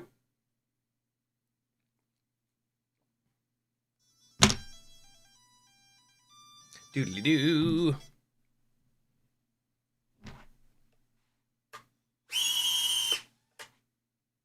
$61.87. Big difference on that one. Holy shit. That's almost 3,000, yo. What? From 57.4 to 61.87. Now we're talking. That's what I want to see. Okay. Battery number 1. I need you to finish, you little shite. Come on. Flip to OK. Game Green Now says, what's your current go-to analog 5-in-1? I think it's still the 2G4, but goddamn, this new beta FPV matrix with the 12 amp FETs, ooh, it's looking real good. Sear says, will you compare against direct solder RPM values? No, because you can't direct solder any of these. Well, I guess I could technically direct solder this this rig, but I'm not gonna. I hate direct soldered stuff. The whole point of this is that we don't direct solder. Look, like direct soldering is always going to be either exactly the same as this or better, right? Like it's not going to get worse. Yeah, no matter what, it's going to be better. But it sucks. It sucks to live with. And so, don't do it. I tried to test it in the past and it just sucked. It's if for some reason there's an AIO at some point that I'm willing to sacrifice, battery one's done, then I will do the test the right way, which is to fly a bunch of batteries, log everything, and then cut the connectors off of those motors, which is what I'm not willing to do, and direct solder it to remove the connectors and then direct solder it to the AIO. But I just don't want to do that. Whoa! 62! 62062. That's another big one. Jesus, that's almost 3,000 extra RPM. Wow. That's something else. What time is it? 12:05. Ugh. Is there a battery that's done that I can do the hover tests, start one of the hover tests with? No. This one battery is really close, though. These two hover tests, this 2 minutes and this sucks. This is real. Maybe I'll just do this one hover test here.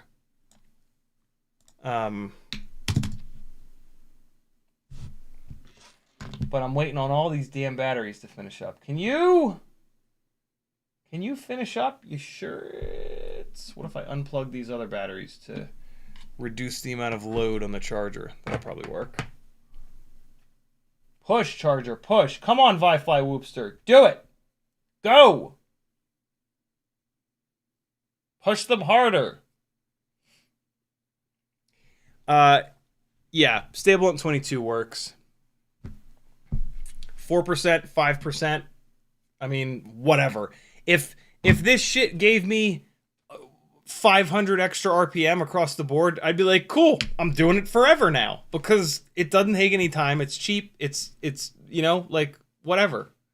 And again, maybe if I apply it a second time or a third time or a fourth time, or like maybe when you apply it and you plug the motor in, you unplug the motor, you reapply it, maybe it gets better, right? Because like, I don't know. And then you unplug the motor again. The next time you switch motors out, maybe it just keeps getting better.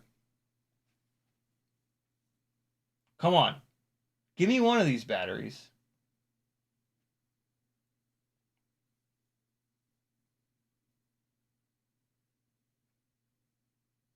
Get there. Come on. Go over the edge. There it is. Get. Go. Riveting. Here is some more flying from earlier.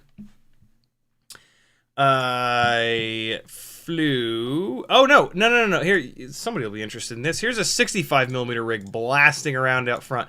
Here is like a really solid outdoor 65mm build. All right, Air75 with a motor and a frame swap. 6. Where's the 65? I think it was last night. Where's it at? Nope, it's none of these. Is it this file? Oh, I'll be able to tell because it's got a red frame. It'll be super obvious. Where the hell is it? I've been flying a lot of this. Yeah, there it is. There it is. Here you go. Here's a super lightweight, old school Air65 Champion with HQ biblades, and the little Newbie Drone Lava V1. little tiny 260 mAh battery. Wowee. This is probably that shit battery. Look at it sagging. Look at this Response thing move time is around something though, else. yo. Little 65mm 1.2-inch prop rig. Oh, Can you imagine if I'd hit that clean? I would have just quit. That would have been it. apparently this is one of the CO3s that is no good in sunlight. Yeah, this is an older CO3 camera. This is. I'm gonna have What was to. that? I'm gonna have to go through my CO3 cameras and figure out which ones are all washed out outside like this, and only put those on indoor rigs. Looked like I froze time there for a What second. the hell? Looking into the sun, it's just a nightmare. This is on the Air65 Champion frame. Look at this squirrel. He didn't Where'd give he a go? shit. Oh my god. No, buddy, don't go under the car. Get out from under there. Get out from under the little fella. Look at him. You don't give a Get shit. out from under there. There you go, buddy. Go. Go. Stay out of the street. Oh my god, he almost let me hit him. What if I'd hit him? And he exploded. Yo, this I charger. don't know if I've ever flown what something is- this come on, lightweight. man. Another quick battery. Same battery coming.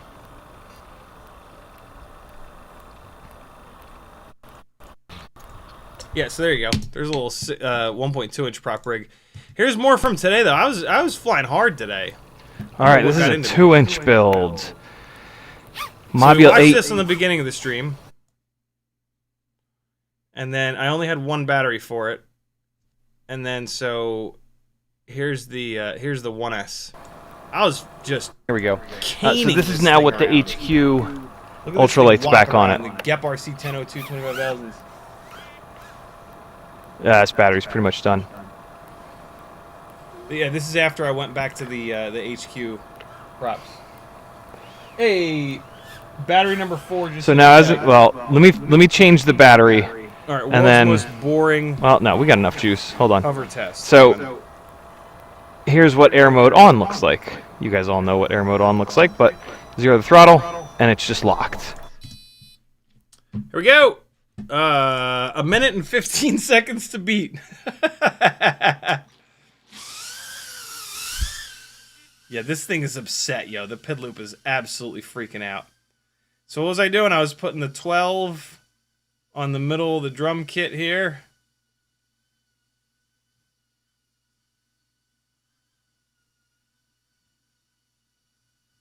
The Stabilant has not...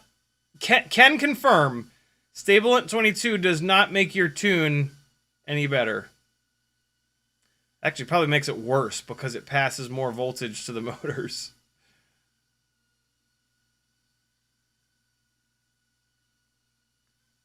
So let's see here. This is a shitty test. I didn't realize this rig was in such bad shape. I should have grabbed the master multiplier and moved it way down.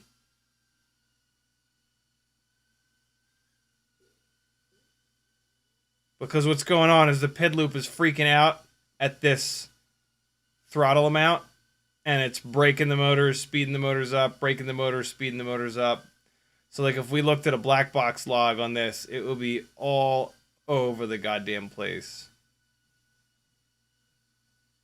As soon as I get that low battery warning, I'm going to disarm.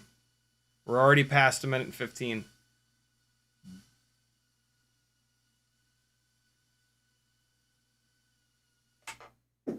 Minute and 28.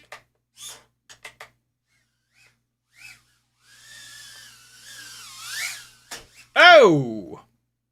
Hold on. Let me write that down. Minute and 28. Air versus 1:15. Wowee. It's all, you know, it's all coming back like 5-ish%. You know what I mean? Everything is lining up. Oh my god! See, like, when I fly it properly, the tune's fine. Oh, shit! Don't tell me what to do. Don't tell me to land. I'll do whatever I want. Oh, shit. Maybe I should land.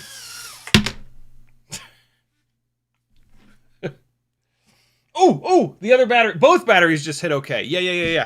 Here we go. End of the testing coming at you. 2G4 first, because that'll take less time. We've got 2 minutes and 6 seconds to beat. Let's see what it do. All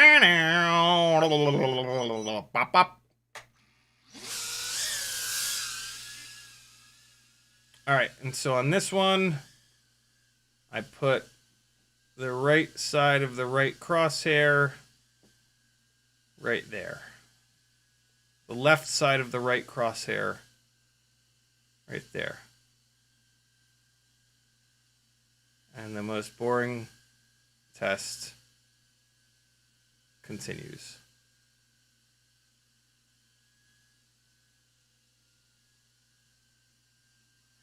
Thank God for slow rates.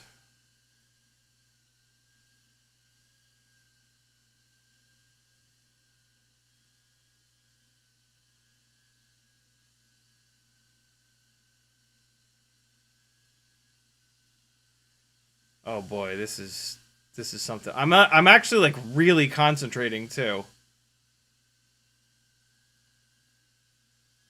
I'm really trying to keep the thing in as dead of a hover as possible.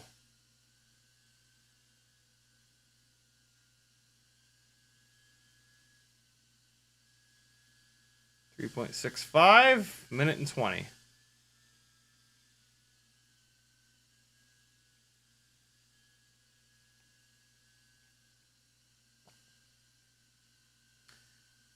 The PID loop was just working harder. That was weird. I could hear the PID loop working a little bit harder. It was like,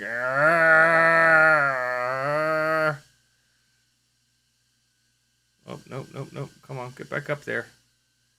There we go.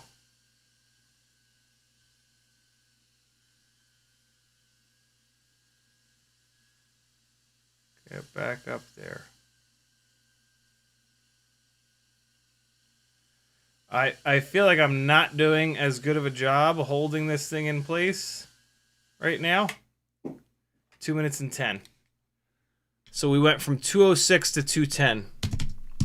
Not as big of a change, but a change nonetheless. Oh God.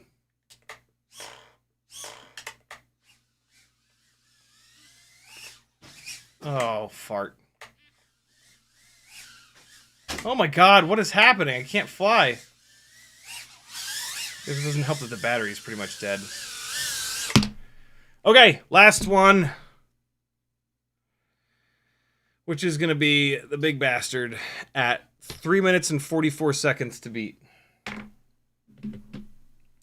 Fresh off the charger. This is the one with the cleanest tune because I backed the master multiplier off. I thought I just didn't think about it.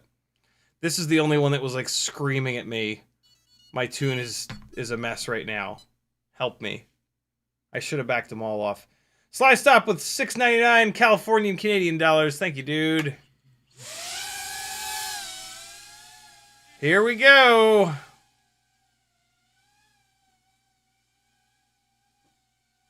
right, that's where I had it. Wow, look at the difference with a build that's got the PIDs backed off a little bit. And the PID loop ain't working as hard. That's pretty cool.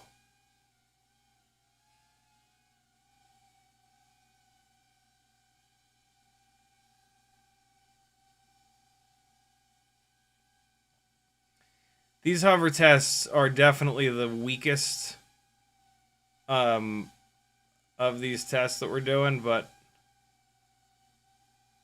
I don't know. The RPM thing, working it, you know, working the motors as hard as they'll go, that's really the one, right? Like, this is using, what, 3.5 amps? This is sitting here at 3.5 amps. That's not going to work, those connectors. That sucked. I just kind of stabbed the throttle a little bit.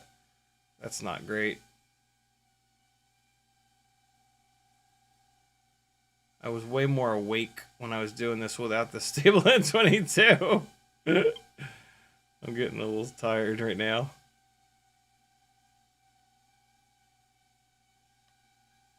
More hungry than tired, though, to be honest.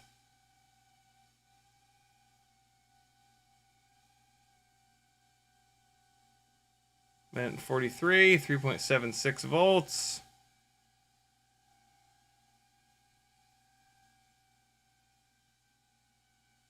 What were the amps on the other two builds? Did anybody notice? Since this is so goddamn boring, who wants to rewind? What amp were the other two rigs floating around at? I bet you they're higher than this, because the PID loops were working the motors. And I'll bet you the amp numbers were dancing up and down a lot more. That's a way to tell how clean or dirty your tune is. Never thought about that. Hover it and look how much the amps dance up and down.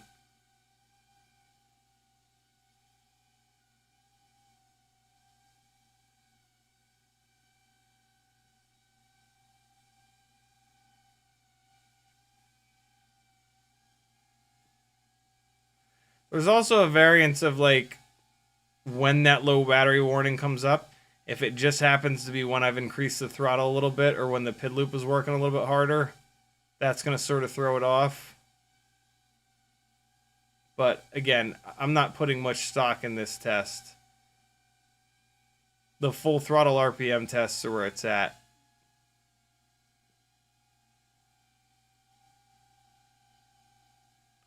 But I'm interested to see what happens here. So we're at 320, and it's only at 3.54. This might be way different. Is this going to get to 4 minutes? No fucking way. No way this gets to 4 minutes. That'll be a huge change. Nah, it's not going to get to 4.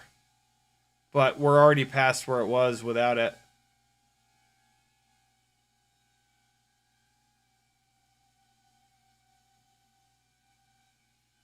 Holy shit, we're gonna get to 4 minutes. Nope, not quite. 350. From oh wow, that's not that much of a change. 344 to 350. That's pretty cool though, because that shows that I think that shows that it makes more of a difference at like full throttle, you know what I mean?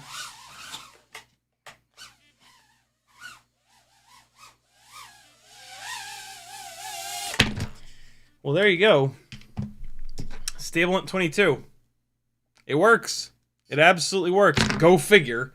Something that, you know, the electronics industry says works and sell works.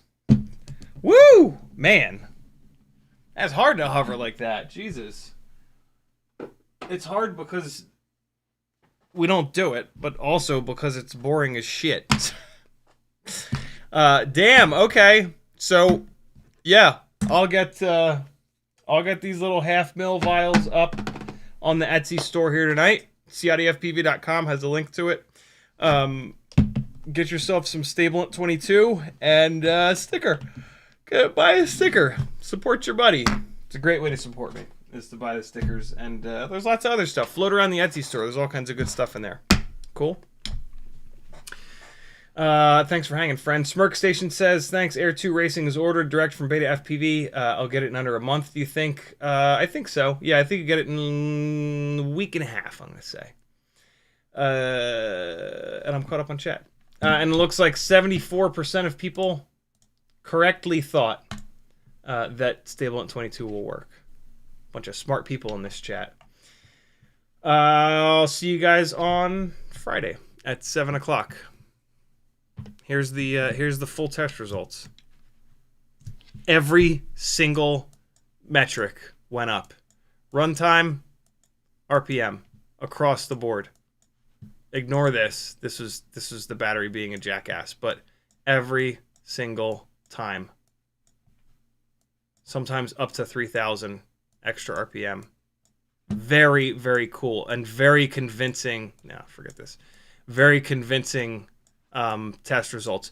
Did I control for every single variable? No. But 1, 2, 3, 4, 5, 6, 7, 8, 9, 10, 11, 12, 13 times it improved performance. So the odds are pretty slim that that 13 times in a row, right? So there you go. Ryan just received his Beta FPV order with batteries in under a month, so he should be fine. Awesome. Be good, friends. Here comes some... I don't know. This is the 1S GEP-RC rig just railing around the front yard. No. Here's the 2-inch 2S analog build wrapping around the front yard. This is what I played at the intro, but maybe you weren't here at the intro live stream. Love you. Bye. See you Friday.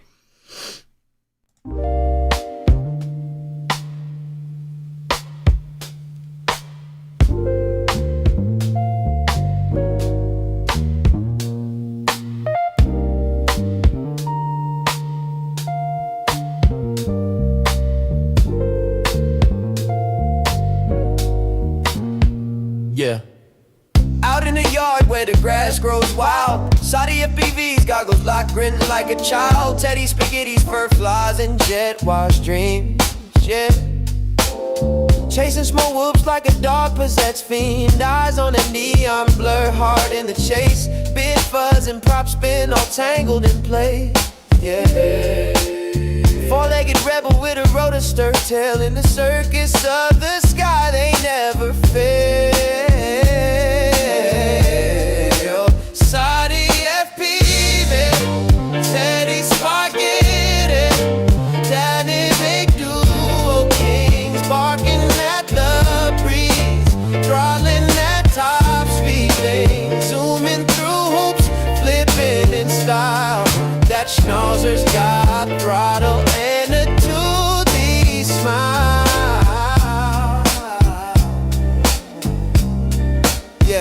Yeah.